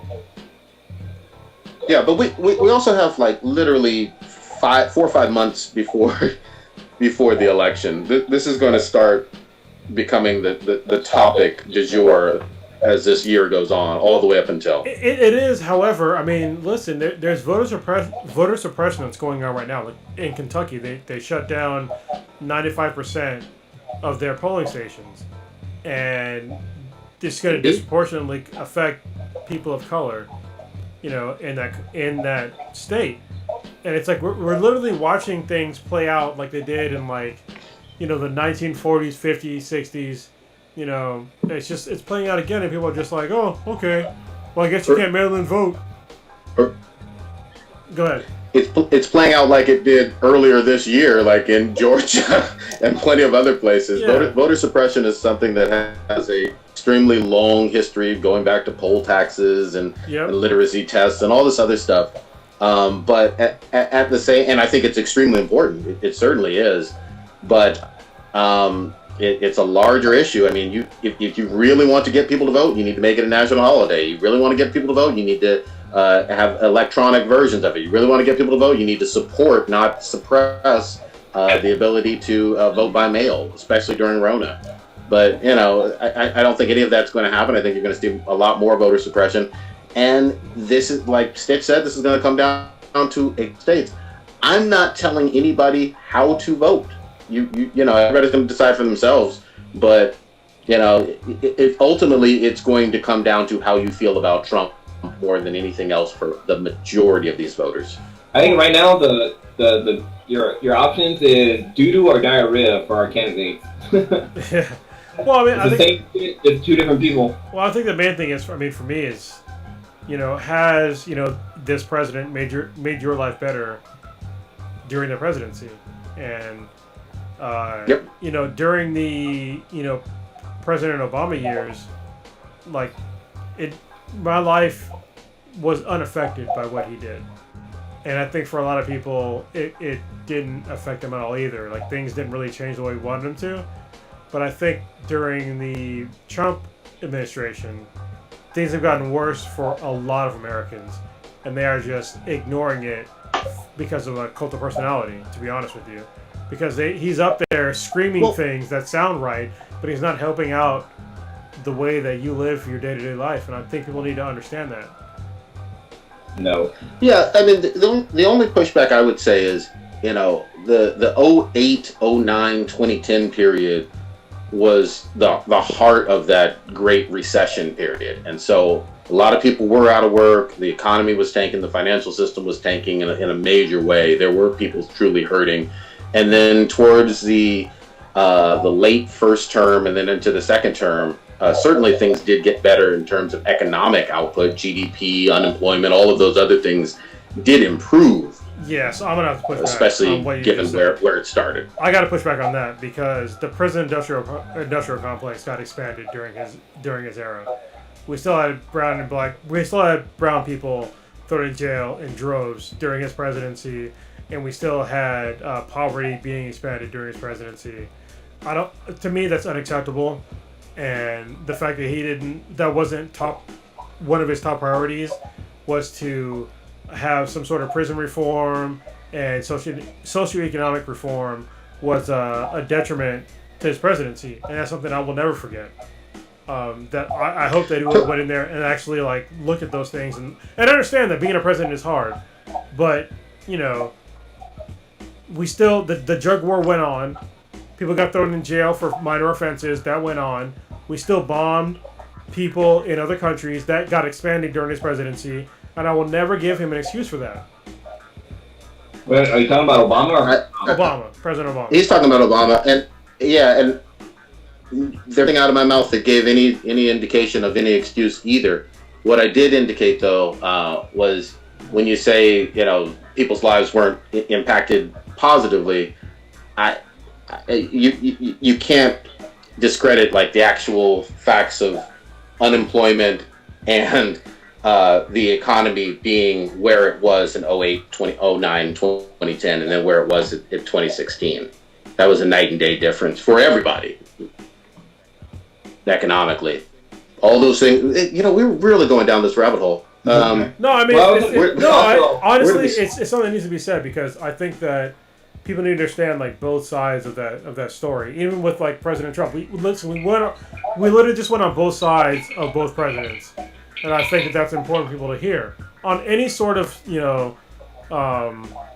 discussion, because we're being civil about it. And so I think it's like one of the few places where I'm not going to get mad at Prodigy for his point of view, and you're not getting mad at me, I hope, for my point of view. So.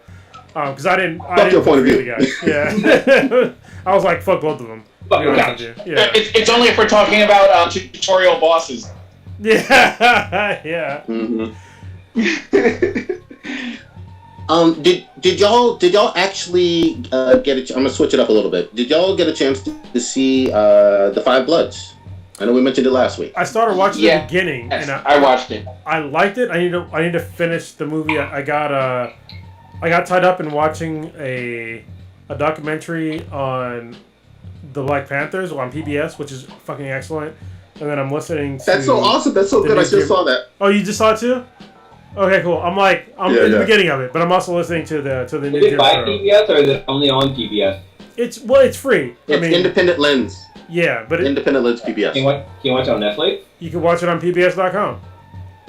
Oh, okay. So PBS is public access, so you can watch it for free.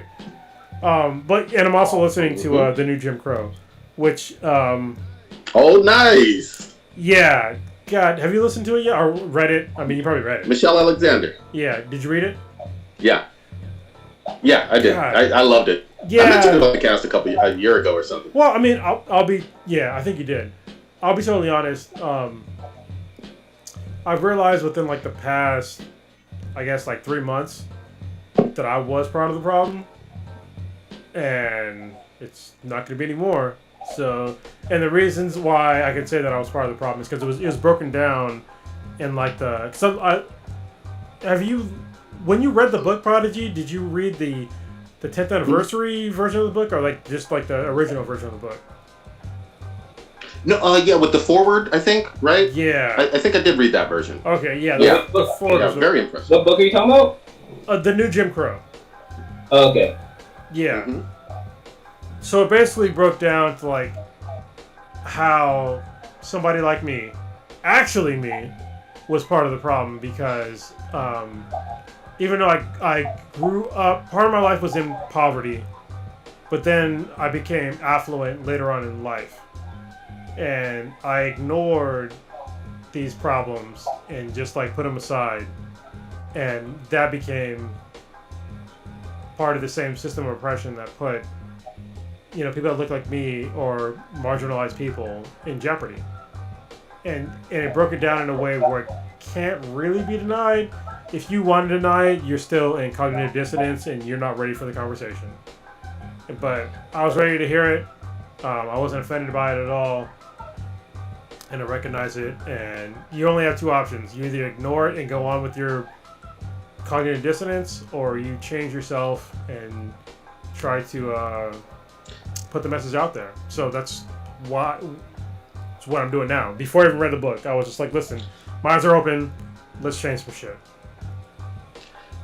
And just to piggyback, reading, that's the beauty of reading. Reading opens your eyes and makes you more aware of things that you're just not aware of. That's why I love nonfiction reading, because I'm more aware of things and it gives me a different perspective. It wasn't like I've been reading all these things, for years and years and years. It's been kind of a recent thing, So-and-so recommended a book. Okay, let me follow up on that. But it's awesome. It's mature. It's some grown man shit. And I'm really, really proud of you. And I'm proud of everybody. Shout out to Cake Man. Cake Man reached out to me and was just like, hey, I want to learn more and I want some book recommendations. And, I probably gave him 40 too many, but, it's good. It's good for people. You know what I mean? And anytime you hear, I'm impressed by a documentary or a book, I'm always going to shout it out, including the author. Send me some recommendations, because, I've been trying to get more into it, because, I always heard of Juneteenth, but I never knew about it until this fucking podcast. Seriously, I think it was last year when I learned what the fuck Juneteenth was. I just thought it was a fucking party. Well, this is what's crazy. Christmas. It was Christmas in July. That's what I thought Juneteenth was. Well, this is the crazy part. If you go back through the history of the podcast, I thought about this deeply. right before I went to bed one day. And I'm pretty sure if you went through the archives of this podcast, I made a statement something like that sounded like this: that African Americans had bullshit holidays. One of them was Kwanzaa. Kwanzaa. And the other one was Juneteenth. And what the crazy part is, after I said that, and then recently I thought about it, and I was like, motherfucker, you used to go to Juneteenth festivals. Yep. At Stanford when you were a kid, but you fucking forgot. I totally fucking forgot. With my dad, I used to go to Stanford on Juneteenth festivals, and I forgot what it was all about. And this is part of the cognitive dissonance that, and I'm, like I said before, I'm fine with saying that I was wrong, but it's something that I forgot about, because my mind is full of, like, so much shit. I don't think most people understand. Like, I went through the military, and then I went through, like, serious fucking nerd shit that just filled my head full of, like, all kinds of crazy-ass knowledge about computers and shit, to where I had to throw shit out. Like, literally, shit had to go. Like, my mind is only so fucking vast, I guess. And there's some shit that I forgot about. One of the major ones was Juneteenth. And I'm embarrassed that I said that.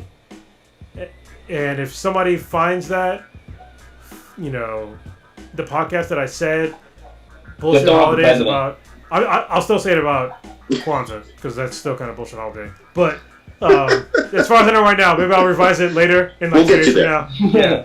But as far as Juneteenth goes, that is not a bullshit holiday.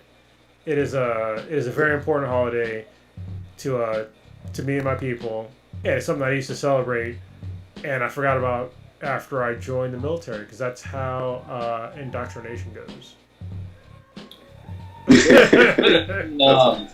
The Sweden tonight we watched Malcolm X. So Netflix right now has this Black Lives Matter. And it's fucking awesome. It's fucking dope. It's like the first time I turned it on, it's like, oh hey, we have this Black Lives Matter category, and we have like our regular shit. I was like, oh, let me check out Black Lives Matter. So the Sweetness and I watched Malcolm X, and she never seen it before. And if you don't know, it's a watch 10.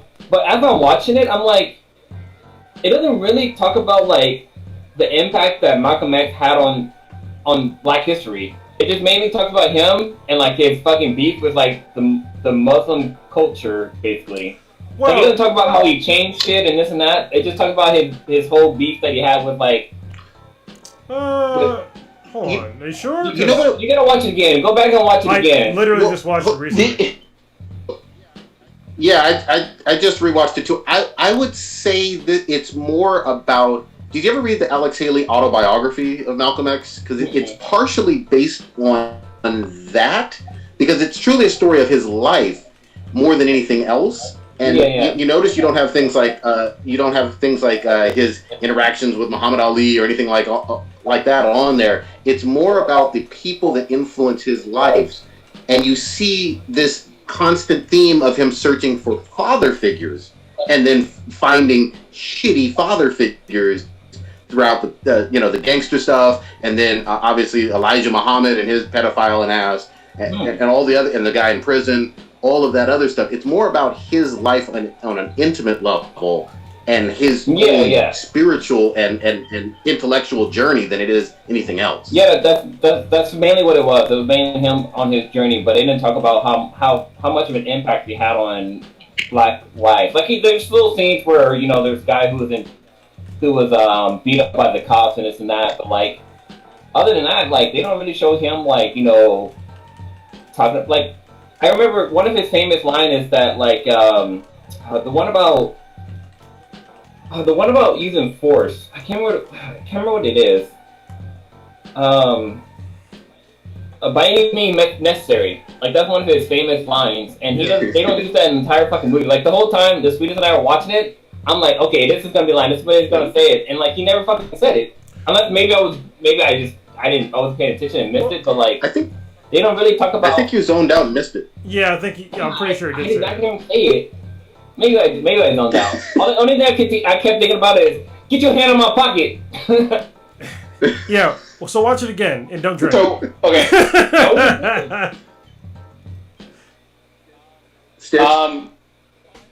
Five Bloods.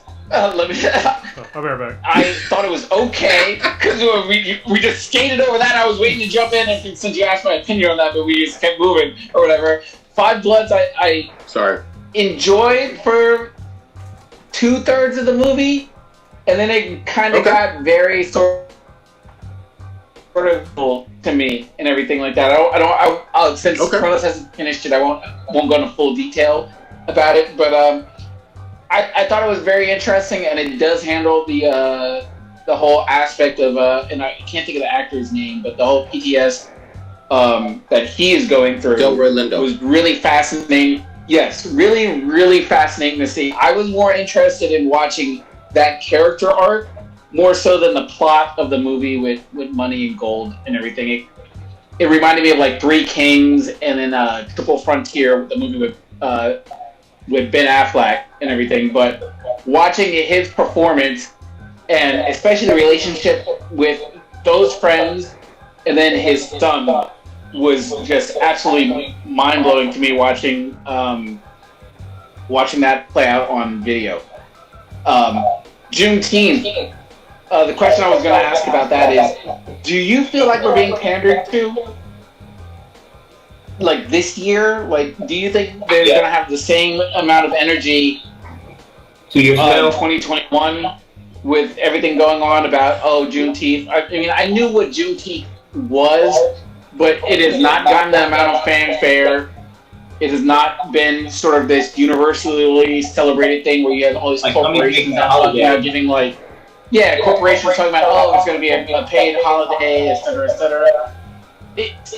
I understand the appreciation, but it seems like some of these people are doing a little bit too rah-rah, goody-goody, like, go, team, go. It's like, all right, and I saw one of my good friends from high school, one of the other only black kids in the entire high school, put out this thing where it's like, all right, we talking about police brutality, and instead you got Aunt Jemima removed and all these other things that we weren't even really talking about.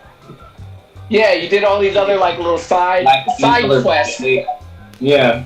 Yeah, you did all these little side quests, but we're really talking about police brutality here, and you're showing us, we got Miss Butterworth changed for you guys, and we're doing this and that and this. I'm just like, it is kind of distractionary about the main message that was kind of being talked about. So, like, do you guys think that we are being pandered to? And do you think that Juneteenth 2020 is, do you think this is just a 1 year kind of thing? Can I just say, I think there's some truth to what you're saying, Stitch, in terms of some of the pandering. You're absolutely right in terms of the corporate stuff.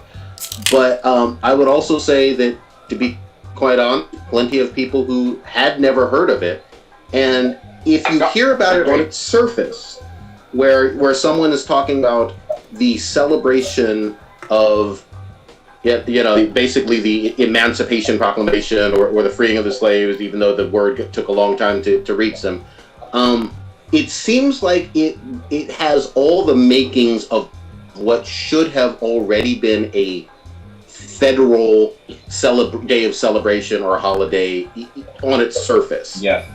Obviously, it has significance for African Americans. I get that, but it certainly should have been something for decades and decades, if not well over 100 years, that could have been and should have been well known and celebrated throughout the country. 2020 seems, because of all that's going on, the zeitgeist changing, as the appropriate time to kind of gain awareness for it. But I don't have a problem with people learning about it and then saying, maybe this does need to be a holiday, and what do you do to celebrate this? Because it doesn't hurt anybody to celebrate it either. You know what I mean? Or to learn more about that history, because it is American history.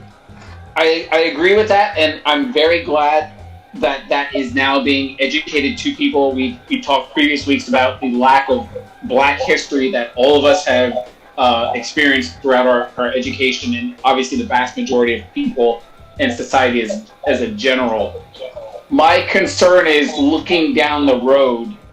Are they going to try to Cinco de Mayo this?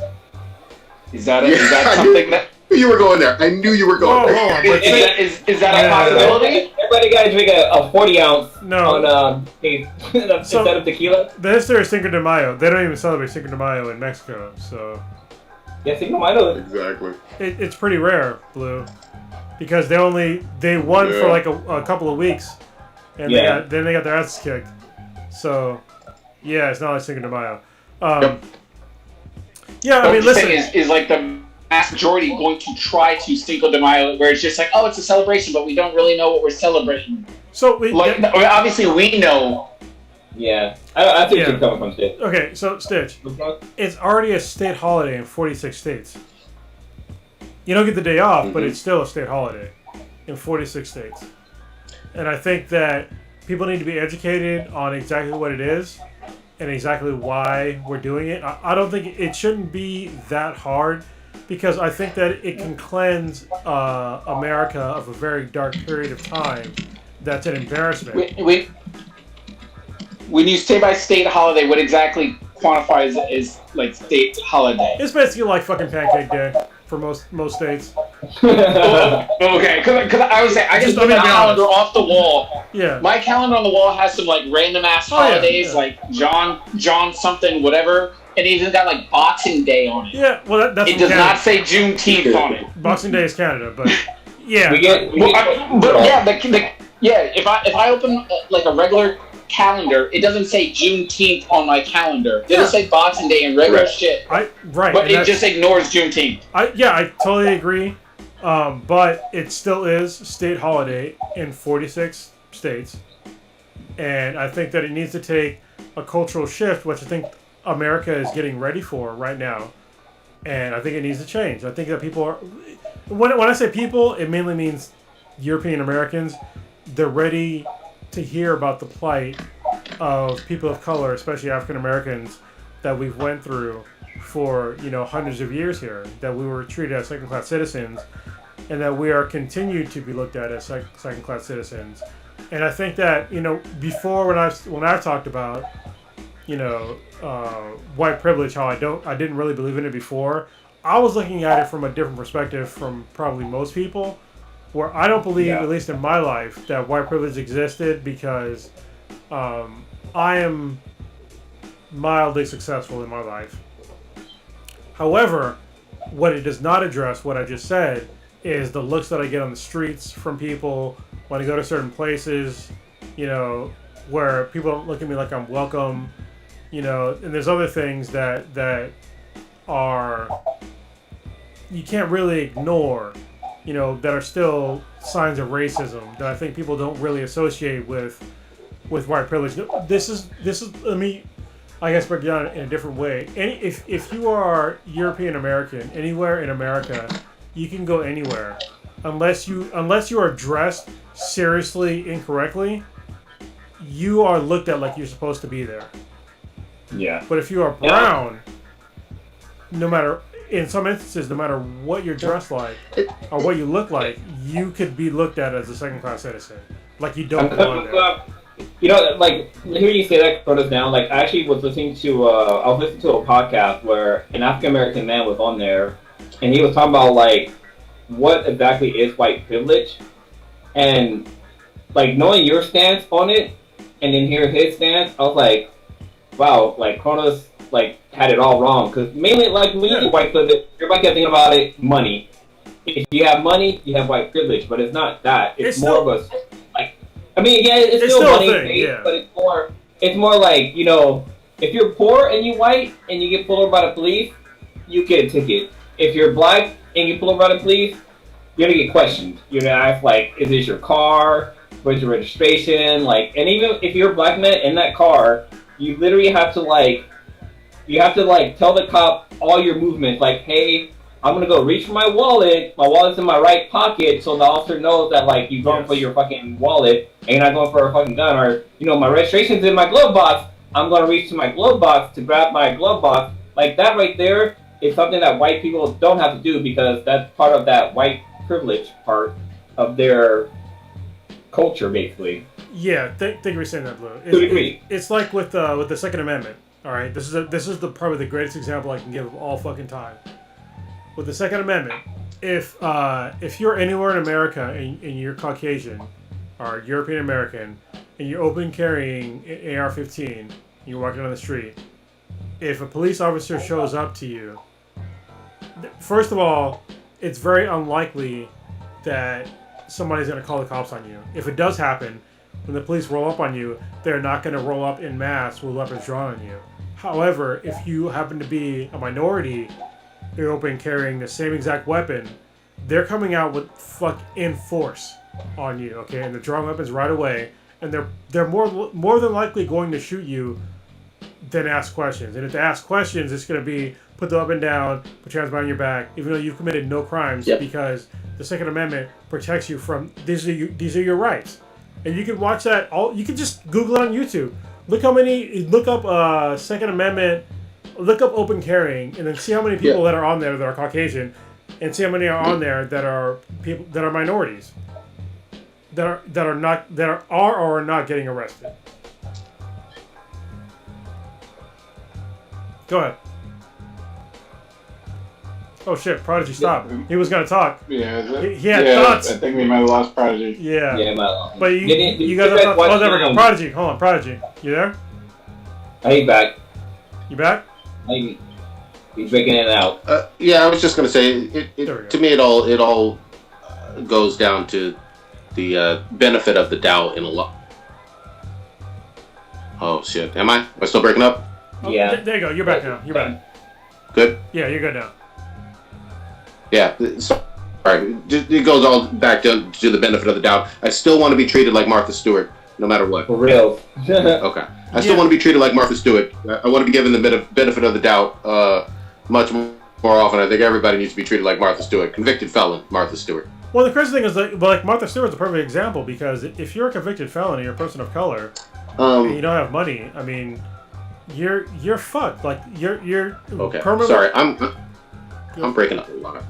Are you? I guess you are. Anyway, I can hear you typing though.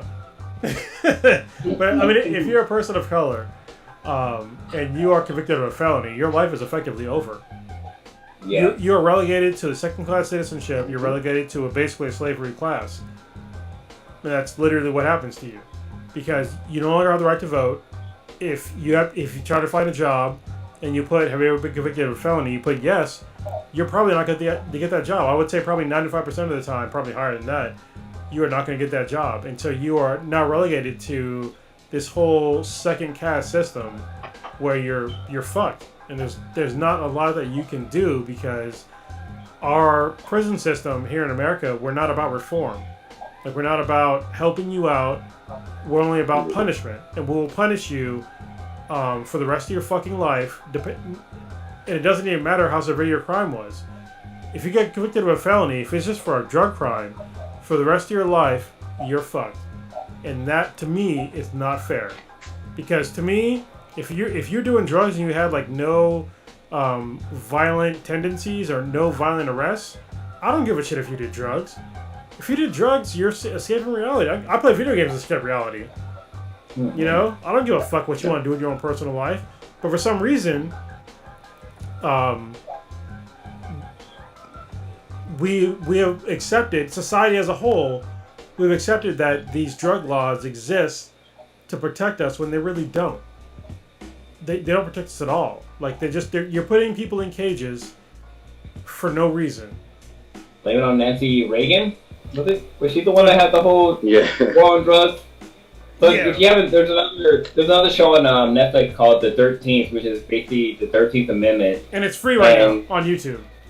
Yeah, it's free on YouTube. That's probably one of the most informative, like, eye-opening, like, documentaries. Like, I've watched a lot of documentaries, and that one was like the first 5 minutes I was fucking crying, dude. Like, there's a lot of shit I did not know that I should have known, and that really opened your eyes to a lot. Like, one of the things, like, here in California, like, if you didn't know, our podcast is based in California, and California used to be an open carry state, and the reason why it's no longer an open carry state is because the Black Panthers would literally, like, whenever they would walk around with shotguns, and when they would see like the cops pull somebody over, they would stand there and like hold their guns up and make sure the cops didn't do anything like inappropriate to the person who they were arresting, basically, or they were pulling over. And they went to like City Hall with the guns, and like they walked inside of Sacramento. Of San Diego. Yeah, they walked up in San Diego. Sacramento. And, Sacramento. Yeah, Sacramento. Sorry. Sacramento. Yeah, they walked inside Sacramento with guns, and like it's probably the first time the NRA got into something saying that like people shouldn't be having guns, basically. And that changed the whole California law where, we can't open carry here no more. And that's where the NRA got their political roots from, was from literally that exact moment. Because they were like, oh my God, they're going to take guns away from people? They're like, well, we need to protect our rights. And that's where the NRA decided to get political, was because of that exact event. But meanwhile, you don't see them standing up right now for minority gun rights. You got people like Julian Noir, who got let go from the NRA from being paid for like helping them out because of political reasons. And they're I mean, honestly, before he got let go, I thought they were like on the side of like every American. But after they let him go, I was like, oh, it's just like some political bullshit. For me, the biggest like cut and dry example, we talked about it a few years ago. I think it was Philando Castillo, who had his license to carry. Literally had his girlfriend or wife with a little kid or pregnant wife in the back seat. Told the officer, "I have a license to carry this," lawfully, and then got unloaded on. And that was in Minnesota. The NRA was predictably very silent. It was in St. Paul, I believe. Yeah, I mean, listen, if you're the NRA, I mean, if you're going to fight for gun rights, fight for all gun rights. All of them. Yeah, no shit. It shouldn't matter what codes, Because the thing about it is, we've all gone to shooting ranges and whatnot. I actually enjoy firing firearms. I don't have any problem with people lawfully owning guns. I think it's cool. I've always joked kinda that I wanted to get an AA-12. Obviously, I can't do it in California, but I have no problems with firearms. But if you're gonna play racial politics with not defending someone lawfully carrying a gun getting shot, then I'm sorry, you just got me with your bullshit. No, man. Go ahead. The shit that bugged me the most with the guy who was at the church, the white guy who was at the church, and like literally like sat there, went to an entire fucking service, and then all of a sudden turned around and started killing people. And then like when the police showed up, Dylan Ruth. Like, huh? Yeah, Dylan Ruth was his name. They just arrested him. They took him to get a fucking cheeseburger or some shit, and took him to jail. Like any other black person, they would have shot 100 times and asked questions later. Yeah, and these examples are exactly what white privilege is. Like, if you want it, the definition is what we're talking about. So before, my definition of white privilege was too, I guess, narrow, when it should have been more broad. When where I am not safe in a place to where somebody that is European American or European in general would feel safe. You know what I mean? And I think that's a huge problem here in America, and it's still ongoing. And the fact that we're all covering up that it is an issue is why we're in the state that we are today in America. Because people just like let it go, like me. I was part of the problem, but I'm trying to fix it. Dude, can you? Oh, sorry. No, I'm just saying that it's an issue that we all need to stand up for and really recognize, because I mean it almost gets, and I hate taking things down to extreme measures, but it gets down to almost like the whole the Nazism thing, where it's like when they start taking rights away from people, it's like, when does it get to you? Yep. I mean, seriously. I mean, right now, yeah. I mean, it's like, I guess it's brown people, but they can do this. Those same laws can affect you if you're poor in America. If you're a poor Caucasian American, you have the exact same economic level as, you know, somebody poor that looks like me. And those same broad brush fucking laws will affect you. They will. Because they legally can't say that, you know, if they look like they're brown, do this. But they can say, you know, if they can't afford a lawyer, let's just fucking keep doing it. Because if you put every black person in jail, or every brown person in jail, they still need to create revenue in the criminal justice system. Who the fuck do you think they're going to go next? Who do you think they're going to go on to next? If you don't stop it now. If you're poor, this should be a fucking wake-up call to you, because this is the problem that I have with, that I've realized with the police system in general, is that we're in this insane system to where the police, when they, and I want Stitch to weigh in on this because I could be very wrong, but I'm going to say this now, believing that I'm right. All right, so when the police write you a ticket, where does the money go? Stitch, answer the question. It gets divvied up between it depends on what the ticket is for, but it gets divvied up between the state government, local, and the local government. It doesn't go to the police department at all? Well, I mean, they're part of the local government. That's the problem. So you get a percentage of it, but yeah. Yeah, no, there should be no... It's not a... I'm sorry, I'm putting you on the spot. I know. No, you can stay silent if you want. It's a much more complex...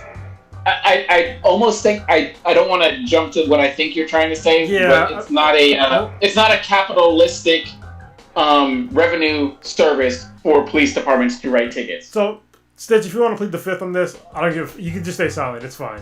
Because I put you in a corner. I didn't really want to. I said it, and then I realized after I said it that I put you in a corner. So I'm sorry. That's fine. All right, but.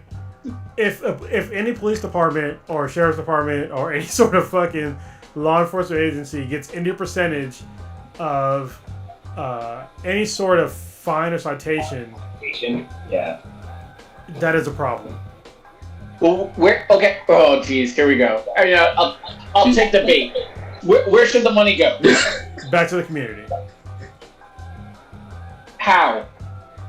Where? Specifically? You should invest it into multiple ways. Education will be first. Yeah. I mean, honestly. Education, social fucking, what do you call it? Jesus services, social services. Yeah. Fixing the roads. There's all kinds of shit that these can go to. And these should be the first things that they should go to. It shouldn't be... Even like college tuition. They should. Okay. Well, so I just want to make sure I understand the full realm of everything. So they shouldn't receive any percentage. I'm not obviously. If you write someone, I'll just keep the numbers even. Sure. Let's say it's $1,000 ticket. Yep. Or something. The police department should not get any percentage of that money at all. That should essentially go to. However you want to divide it up, but nothing goes towards that police department. Correct. And my reason. How would you fund? How would you then fund a police department? Tax dollars, which is how they should be funded the whole time. You said tax dollars, right? Tax dollars. Yes. Yeah. So the same way teachers are paid. Teachers are paid through tax dollars. The fire department is paid through tax dollars. No. Let's just in terms of like a budget, a budget itself. Mm-hmm. So when you need like extra, I can't hear what the echo. Yeah, somebody's echoing. It's not me, because I'm running this shit. Yeah, I can hear myself. So just in terms of the budget itself. So when extra funds are needed for, let's say, the police department to run more DNA kits, or to do overtime on a case and stuff like that to help solve certain aspects of crime, whether it be more detectives or whatever the hell it is. Where should that money then becomes it doesn't just appear out of nowhere. Where does it need to be pulled from? I can answer this easily. So this money should be talked about through city council and the mayor and voted on to expand the police budget. It should not be immediately expanded. But we want. If you think about it like with teachers, they work fucking crazy ass overtime. But they do it on their own fucking dime, like. Well, and that's I'm not shit on teachers. That's wrong. That's wrong. Teachers can do that though. Yeah, but it's wrong. So I'll be on Citrus side on this one. But as far as like expanding police budgets, it should be voted on. And when you have, so let me just ask not even a hypothetical question. I'll just ask the question in general. In any place in America, when you have less crime, when you look at the best places where you have the least amount of crime, how much do you think, how big of a police force do you think they have?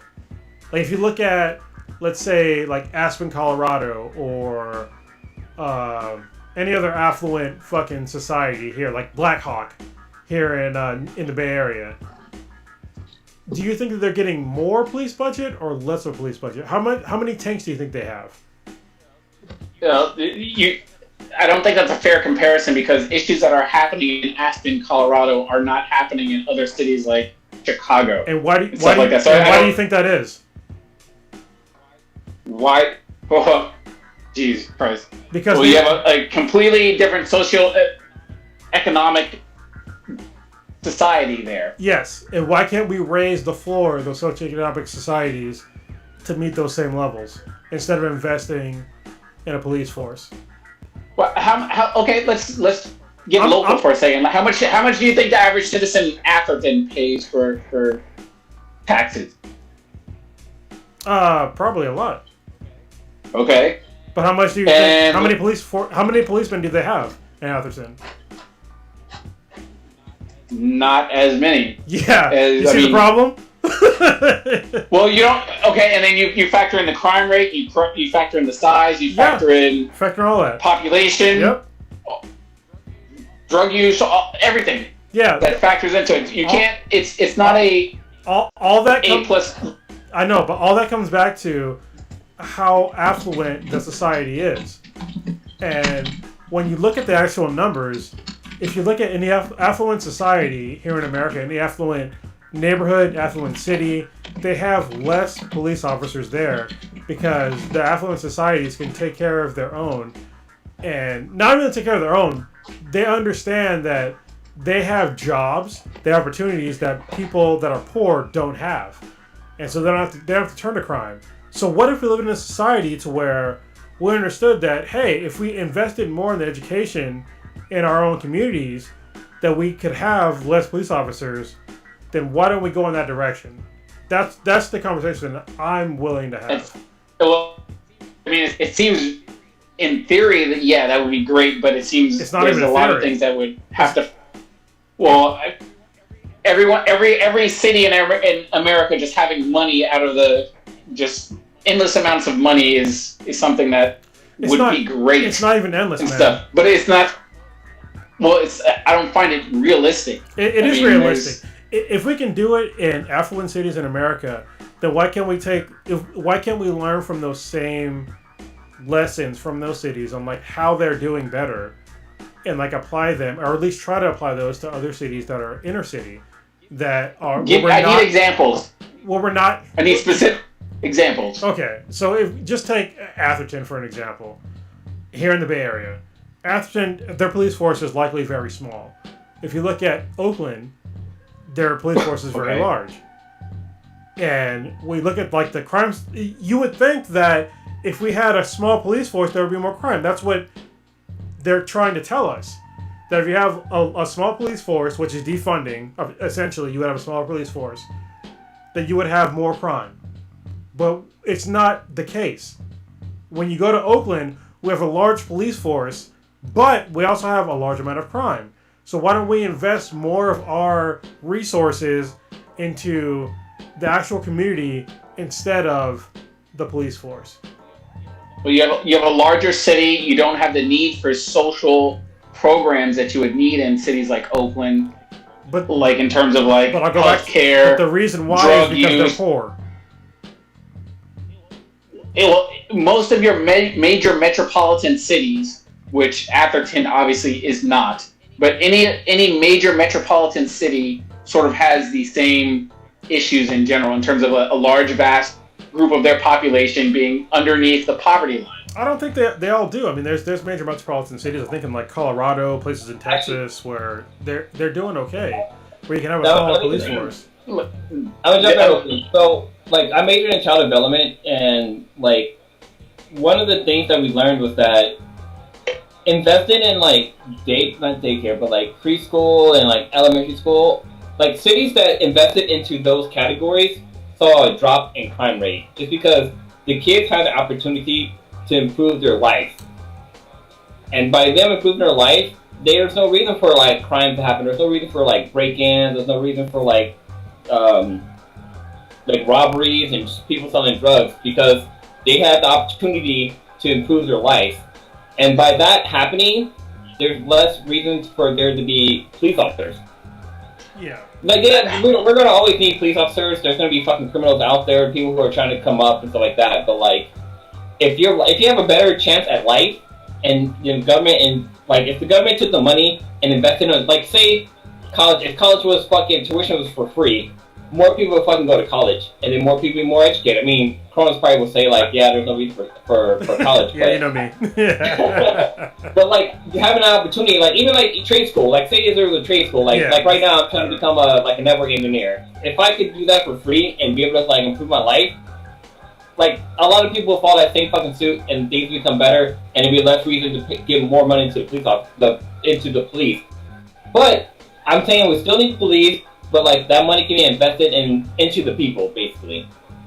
Well, Go ahead. For certain things, I don't want to get into the whole reform versus abolish versus defund aspect because I think all three of those things have very valid points, and there's a little bit of each category that I do agree with when it comes to like abolishing certain things, defunding certain maybe departments, or doing reform and redistribution of funds. Yeah, so but I do think. Hold on, before you complete your thought process, I want to be very clear. I do not want to abolish the police force. I want a redistribution of funds from the police force to the community. Yes, that's what I want. We understand that. Okay, cool. Yes, I just want to say it for like everybody else. Yeah. Yeah, well, I think we did clear that up on our previous podcast when there was that whole term of defunding the police and abolishing it. We don't want, at least the people on here don't want to completely get rid of police and just be like, all right, there's no police that reside here and everything. When I think of us saying abolish police departments in terms of like tearing it down and then maybe building it up, like how they did it in Camden when we talked about that specific example. Yeah. I do want to make sure that don't forget. I think this whole thing where we're removing police departments from schools is just fucking ridiculous in itself. I mean, we were literally like probably less than a year ago about giving guns to teachers in schools to help prevent against school shootings and stuff.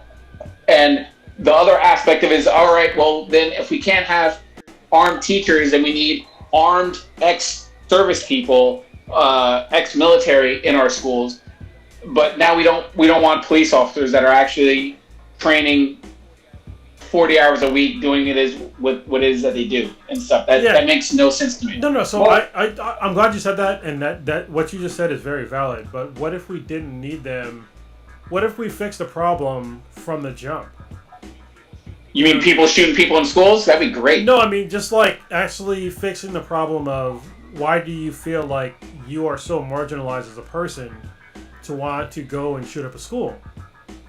Like, why do you feel like in society that you feel like you're so worthless that you need to go and show your dominance over people by going in and shooting up a school? And so that's where I'm actually taking steps back to like getting to the root of the problem, because I think that if we just go along the same routes that we've talked about on the podcast before and that I've talked about before on the podcast, is that we may not be getting to the root of the problem. And I think that reinvesting in our communities may likely be a better solution to these problems here in America, because we're not doing it right now. Because right now, we're so focused on like getting the bad guy and making more criminals, and we have a record high of people in prison here in America. Meanwhile, we're still seeing serious problems here in America. So it's like, is our solution really to just keep making more criminals? And what's the end goal here? Like, well, I mean, are we going to end bullying in schools? I don't think that's a realistic honestly thing. It could be a solution. I mean, if we taught people in school, if kids that are going through school were on the same playing field as far as like economic grounds, and parents were not beating the shit out of their kids anymore. That's the key word. Yes. Whether or not parents. Yes. Whether or not it goes to their homes. Yes. But the problem is though, is that we've all grown up in these. I grew up in a violent home, okay? But my youngest daughter, I'm not showing her any violence. I'm showing her only compassion. She has to go to timeout, and she has to go to a room and I get angry at her. But I'm not showing her violence because I've been woken up to, violence begets violence. And if we stop showing these young kids violence as their, first and only solution to end a conflict, that's a problem. And if we start investing in, showing parents, hence their kids, that there are other ways to raise their children that are not based upon violence, and if we remove the violence aspect from police enforcement as, the majority of the way that we interact with people of color, I think that it could have a positive aspect on society. I really do. Well, to go to that point, I will say, I mean, you sort of touched on what I was trying to get at. It was like, these problems seem to be occurring at the home, and then they are brought to school. I don't think it's something that the teachers themselves can cure. I mean, the teacher's only with these kids for 6-7 hours a day or whatever. It's whatever these kids are going home with and dealing at their homes. Now, if we are about trying to solve problems that are going on at home in terms of like getting counseling and mediation, I'm all for that. However, if you're still at home or being abused mentally, physically, sexually, and just think that, okay, I'm being bullied at home and now I'm going to go and bully people at school, I don't see how having an officer there to help stop a traumatic event from happening at the school has to deal with people of color. I mean, I don't want to get all color-ish with this, but most of these school shootings aren't people of color doing it in terms of these mass shootings at school. Columbine, Parkland. Examples go on and on and on. Okay, so I'm gonna disagree with you for a little bit here, man. So yeah, you're right. The mass shootings, as far as like a certain person goes, that doesn't happen. I totally agree. But when you look at like inner cities in certain places, there's mass violence that goes on every day, and it gets totally ignored because they didn't kill enough people. In the schools? In schools or just in society in general. Like if you look at, there's certain spots in America where we just accept that there is a high amount of violence and we just ignore it. Like Chicago. You know what I mean? And it's a place where they... Go ahead. Well, I'm saying, I thought we were just talking about cops in schools. Okay, well even the cops in schools, just like, that goes back to cops in general. Okay, so if you're talking about like violence at home, in those same neighborhoods and communities where you talk about violence of violence at home, they're the same communities where people will have violence put upon them by cops in those same communities that are people of color. And so that it perpetuates the authority thing of, hey, a person of authority uses the threat of violence to get their point across. And to me, that is a gigantic issue that perpetuates violence upon others here in America. Do I need? Maybe I need to put that a better way. Like, do you need me to change that? I was just focusing on just having police officers in school. Okay, so that's still that's still along my same lines. So when you go to school, all right. So imagine if you grew up in City X, all right. You grew up there all your life, and all your life you were in City X, and it happens to be a poor community. And in City X that you live in, you've been harassed by the police officers for all of your life. You brought kids up in City X, all right. You've been harassed and also bullied by the police officers in City X. You put your kids in that same in a school in City X, and they are beholden to those same rules of oppression that you were in City X, because what you saw was violence and oppression by that same police department in City X. So what do? You do the same things that somebody in authority does. If you don't do what I tell you to do, I'm gonna whoop your ass. Well, I mean, don't do what I tell you to do because I'm gonna whoop your ass. That goes back to kids as toddlers. I don't think that's something that the police are perpetuating. It does perpetuate today. Like, if you ignore that, then I guess that's a whole different conversation. I was saying the origin of it normally, where it's like, you don't do what I'm saying, I'm gonna whoop your ass. That sort of goes back to, I mean, yeah, there are police officers that obviously do that. And I'm not trying to deny that existence. Yeah. Well, I think that originates sort of at home, but no, it doesn't originate. It originates. It's a societal thing. So, like, that's where who are most people's first example of a disciplinarian? Is it the police or is it their parents? It's the parents, but you have to also understand that it's a perpetuation of authority, right? It's an authoritative thing that goes back generations. We can then assume that everyone is going to have to deal with the police in some aspect in their life. Just in maybe. Like, yeah. I mean, is it fair to say that you will never have any sort of interactions, positive or negative, with the police ever in your life? Well, you will have. I think that's kind of rare. Okay, so if what you just said is valid. We have interaction with police, yes. Will it be positive or negative depends on where you live and what socioeconomic. That's where I was getting to. Okay, what socioeconomic standpoint you're from and what color is your skin, and I think that those are two That's important where I was getting things. to. Yeah. Now, my first interaction with the police was the DARE program through fifth grade. That was the first time I'd ever dealt with a police officer or interacted with a police officer ever. You can call it lucky or privileged or whatever, where in the household that I grew up in, we didn't have to have the police come because our house didn't get broken into. Yep.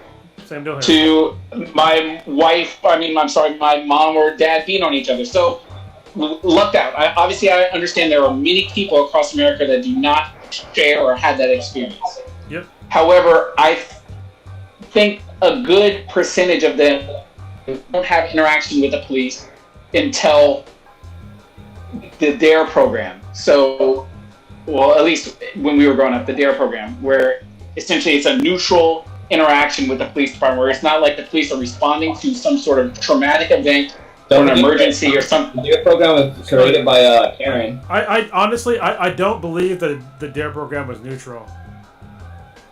No, it's definitely not. I'm sorry, man. I'm kind of being a dick. I'm trying to be nice, as nice as possible. That's fine. I'm hearing what you're saying, and obviously, oh my God. I can't say my experience with police officers should be everyone's, because everyone's experiences with police officers are different, unique experiences in themselves. No, Stitch. I just think that. Let me be clear. I'll be honest. The vast majority of my police experiences have been positive. I've gotten out of way more tickets than I've gotten in my lifetime. But that's not. Not me. But that's. I've been in handcuffs 4 times.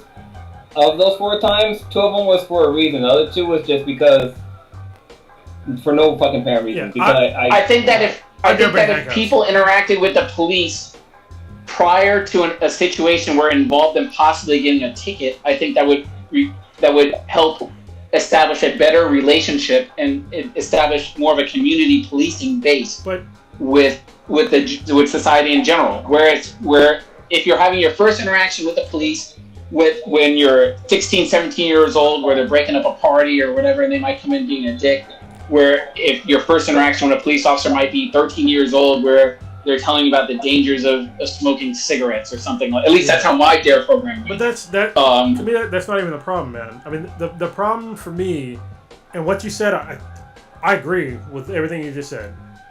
But the problem is that there's people in the society in America right now that are European American that will use the police unfairly against people of color because they know that they will most likely be more scrupulous to whatever infraction they may or may not have committed against them, and they're using the police as a weapon, and that's the problem that I didn't recognize until like so recently, you know, because it happens a lot. So whose fault is that though? Is it if we're gonna put that, is it the person that pulls the trigger on that gun, or is it the gun's fault?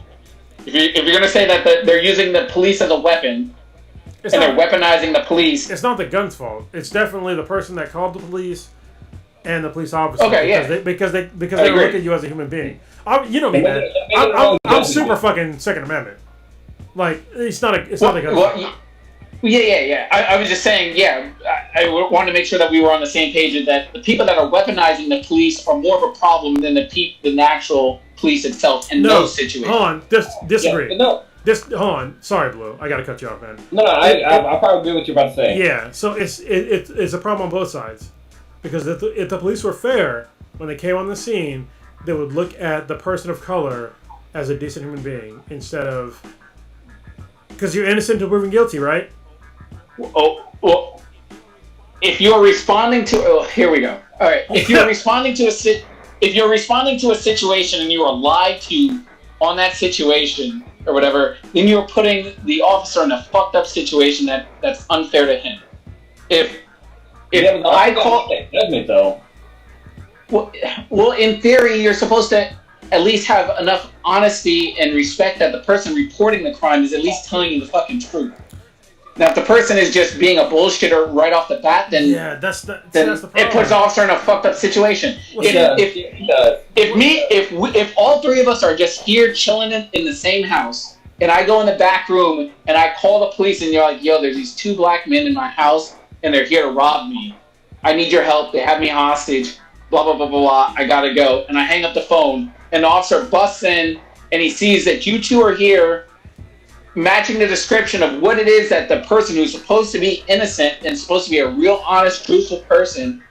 The officer needs to use some sort of discretion going into it.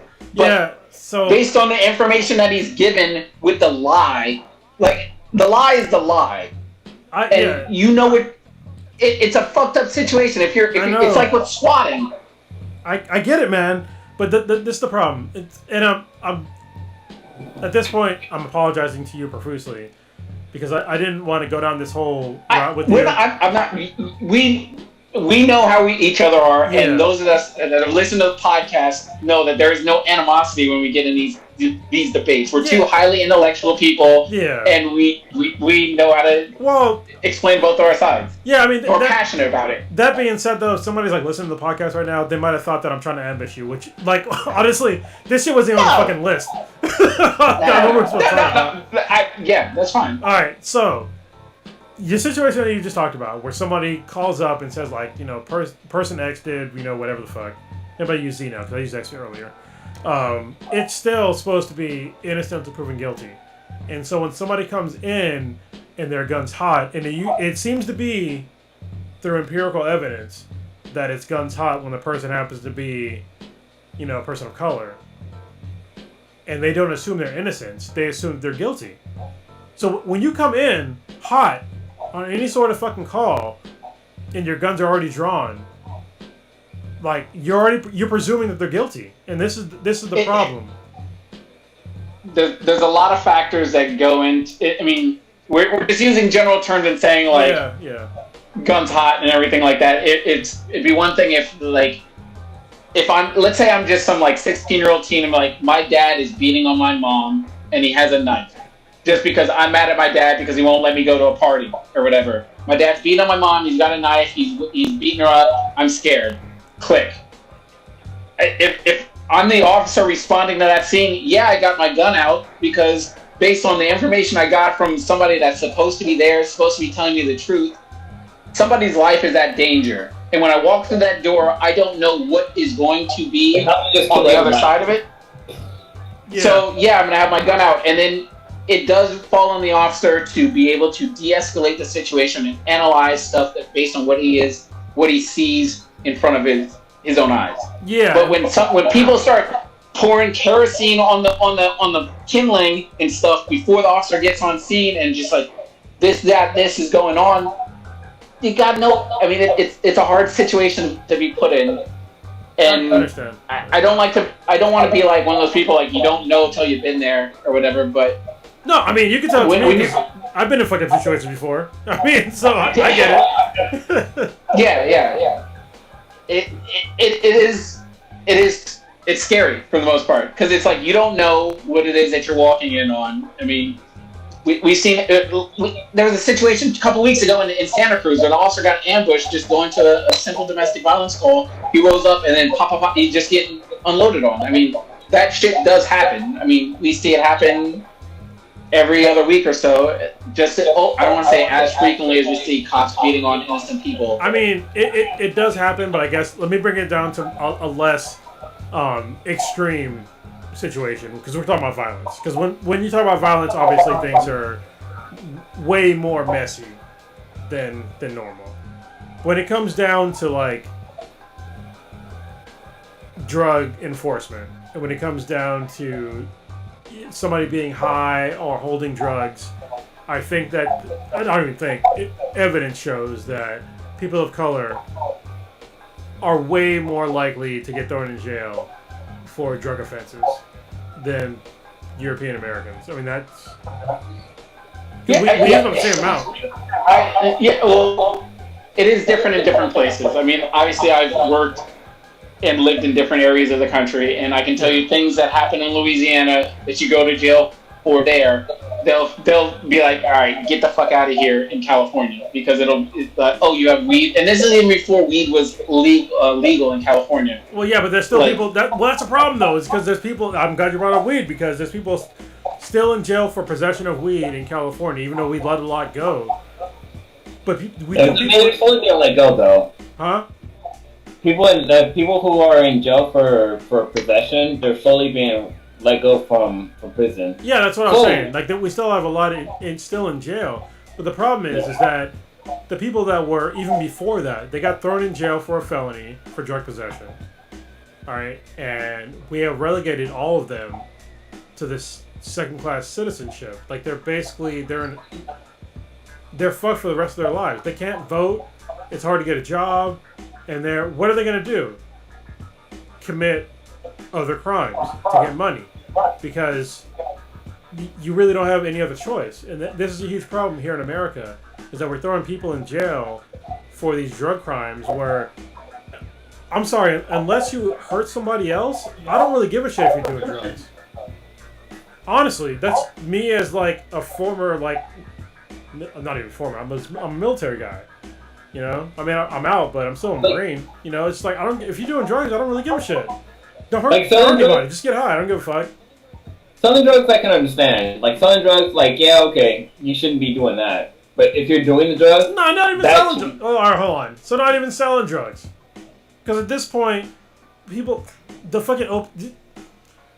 don't think people even realize. The reason why, like, the people have been so open to cannabis being legalized here in America and people getting out of jail here in America because of, like, cannabis is mainly because the drug war started affecting European Americans, like white people, because there was an opiate crisis that happened here in America.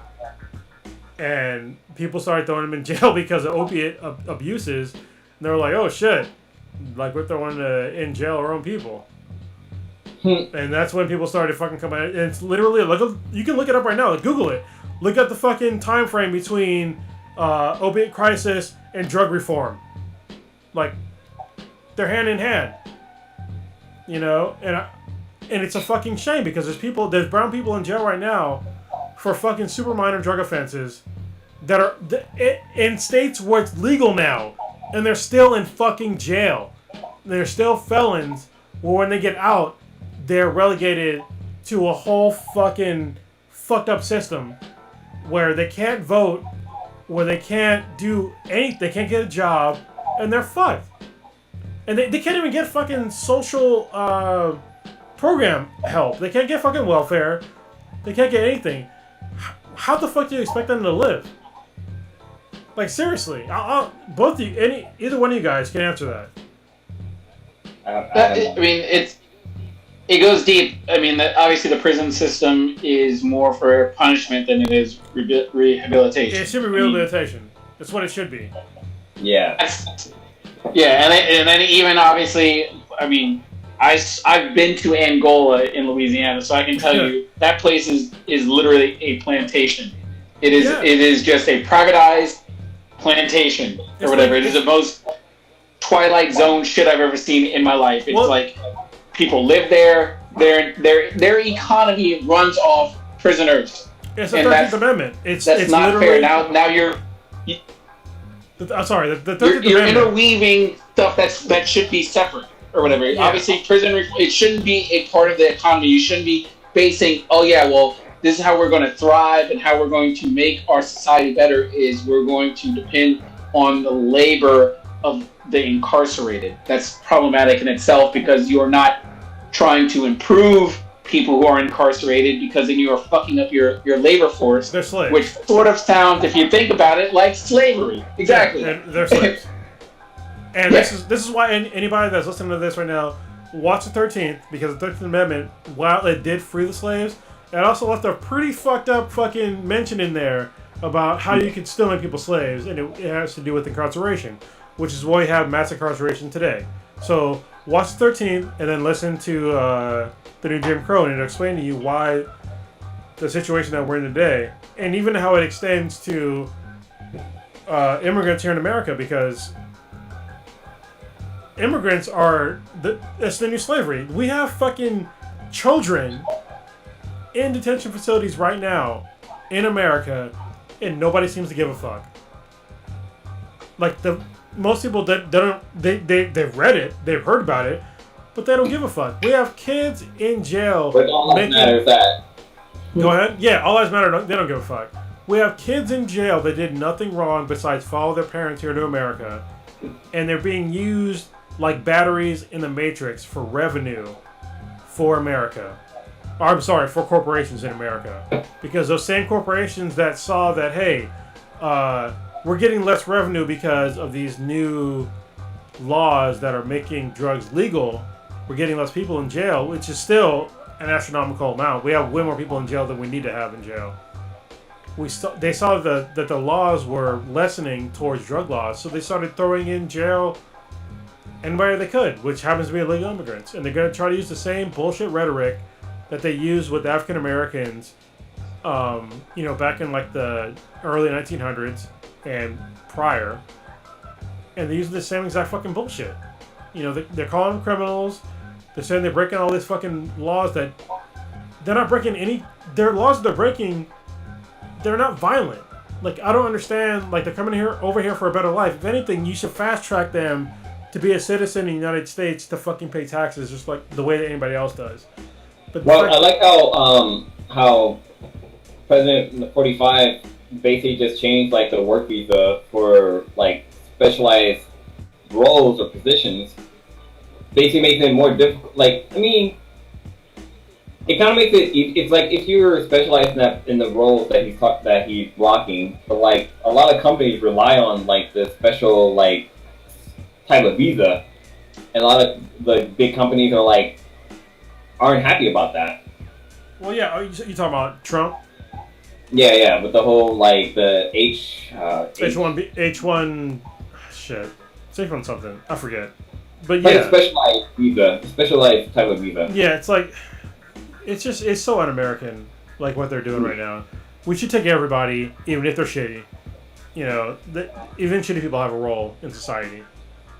You know, if you don't have that many skills, you still have a role in society, all right? And you still deserve to be treated like a goddamn human being and not to be relegated to some second-class citizenship. Do what you can, do the best you can. You should not be marginalized here in America. And it's fucking disgraceful to me as being a U.S. Marine, for somebody that took an oath to this country, that we are still treating people as second-class citizens. It's fucking bullshit. Yeah, we'll wrap it up. Sorry, that was deep. Yeah, perfect. Anyway, next time I will Stitch. I will tell you ahead of time if I'm gonna talk about police shit. Oh no, it's good. Most of the time I don't even look at the topic list because I just like to have fresh takes off the top of my head. Me too. Or whatever. Just I just like to be like, oh, this is how I feel, rather than have something sort of rehearsed and have all these bullet points. That I like to just be hit with the topic and give my raw feelings on what it is. Well, yeah, I mean that's fair, but there's like things where. I mean, I feel like if I'd have given you a heads up, you could have gave like more informed answers. Like, not that your fucking answers weren't informed, but I feel like I kind of like sprung them on you like an asshole. So, and it wasn't intentional. Yeah, no, it's all good. It's just with like that question. I'm like, Jesus Christ! I'm like, there's a million different like chart paths. I saw you thinking. Yeah. I was just exactly. So I'm just like, I'll just go down this slide. So actually, Mr. X actually asked. I asked him and another friend of mine who's part of the San Francisco PD. I asked two guys to come on, and the SFPD guy declined. And it's like, it's fine. Like, we're still friends. But Mr. X said that he'd want to come on and talk about it. So if you want to come on and talk about this sort of thing, that would be great. Yeah, let's do it. I have a couple of people that I kind of thought about maybe reaching out to see if they would. Unfortunately, one of my friends is currently under the COVID, so oh shit, he's done with that. Yeah, so he's got some other. He's a little bit preoccupied right now. We should do a podcast where we can have like maybe quick like 15, 20, 30 minutes where we have like a fan come on to the cast and just kind of give their opinion, and we kind of have like a quick little debate. Well, I wanted to have so the guy that does our transcript? Timestamps. Jesus Christ. Timestamps, yeah. Yeah. My friend Devil Tank. I want to have him on as like probably. I'm gonna call him Tank Man. You want to call him what?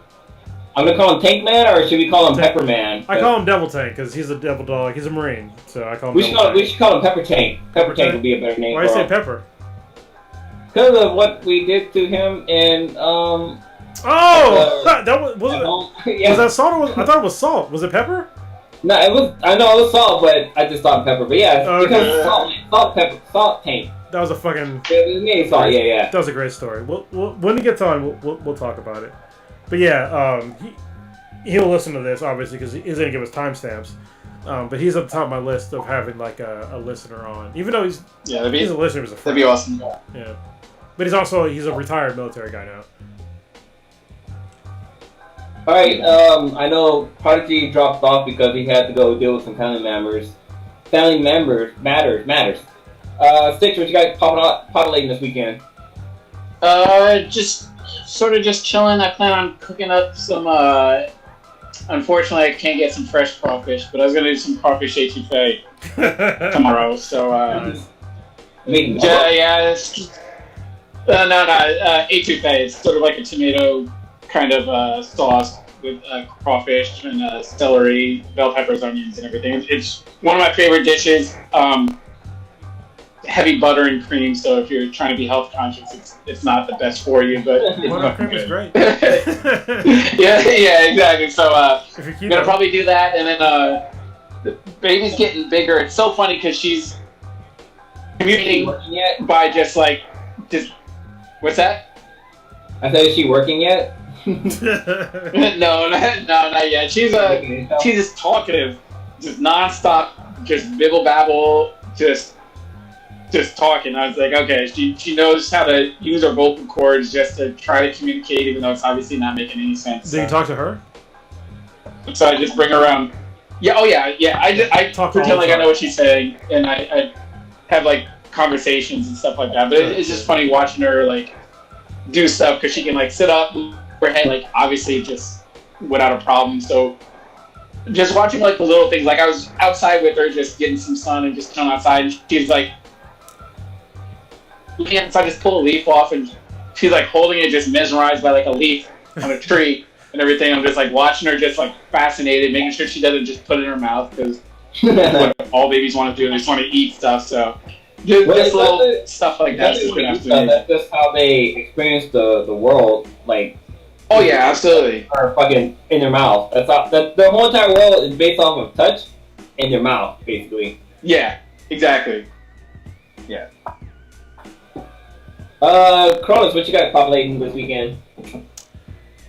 This weekend I'm gonna redo the doors on the Infinity base because me and my father-in-law we figured out, or he figured out, a better way to do the doors. So we're just gonna fucking just hack shit apart and redo them, and then hopefully I'll move in soon, which is good because it's summertime and today was fucking hot in this goddamn garage with not a lot of insulation. So in the Infinity base, it's fucking 10 degrees cooler at all times, or warmer depending on like if it's winter or summer. It's really well done as far as like insulation goes. But yeah, this garage can be fucking brutal sometimes. Just sitting in here, I'm just suffering daily. but it's all good. Yeah, hopefully it'll be done soon. The floor is done. As soon as I can secure the actual building, I'll feel more comfortable putting in thousands of dollars worth of equipment into the building. So yeah, once that's done, I'll move in and you will see a whole new background rather than my desk and my refrigerator and some vodka bottles behind me. So yeah, that's about it. Alright, so this is your boy Blue here. So this weekend I'm going to continue practicing my guitar. Like, I'm actually kind of impressed of the stuff I've learned so far. But I'm trying to change careers too, so I'm learning more about network engineering and stuff like that. So I'm like watching a lot of like tutorials and videos, and reading a bunch of materials. Also, when you're a homeowner, you gotta do yard work. So I got a bunch of like yard work I gotta fucking do. So I got a bunch of trees and bushes and stuff I need to trim. But other than that, I'm looking at the price for the first The Last of Us, and it's only like $20 on at Walmart. So the first one. Yeah, I might pick that. The remake. Yeah, the remake on PlayStation 4 is only $20 right now. So I might actually pick that up, go through it, figure out what the whole storyline is about, and maybe pick up. You'll love it because what you guys are talking about has been pretty fucking amazing. You'll love it. I could probably drop it off the remake because Prodigy gave it to me, and I could probably let you borrow it. Oh, you have the remake? Yeah. I'm pretty sure. Yeah. Maybe. I think. Let me look. Other than that, just fucking chilling and trying to stay away from this fucking coronavirus, basically. Even though the fucking trend's been going back up again. Wow. Yeah, we're about to all get locked down again. Basically. Since Old Ninja isn't here, I'm gonna take the outro. You've been listening to the Dingus podcast in the fucking whole entire country. Black and Black Times Infinity. You can find us Infinity! Thank you. You can find us on Spotify, Player FM, Apple Podcast, and there's one you can pay for. We're also on Amazon Music as well. You can find us out on our webpage at Binhigh Productions /BeesMBTI. Is that right? Yep. You can find us on Instagram. If you Google Black and Black Times Infinity, you are gonna find us. And with that said, hey, we out of this bitch. Deuces.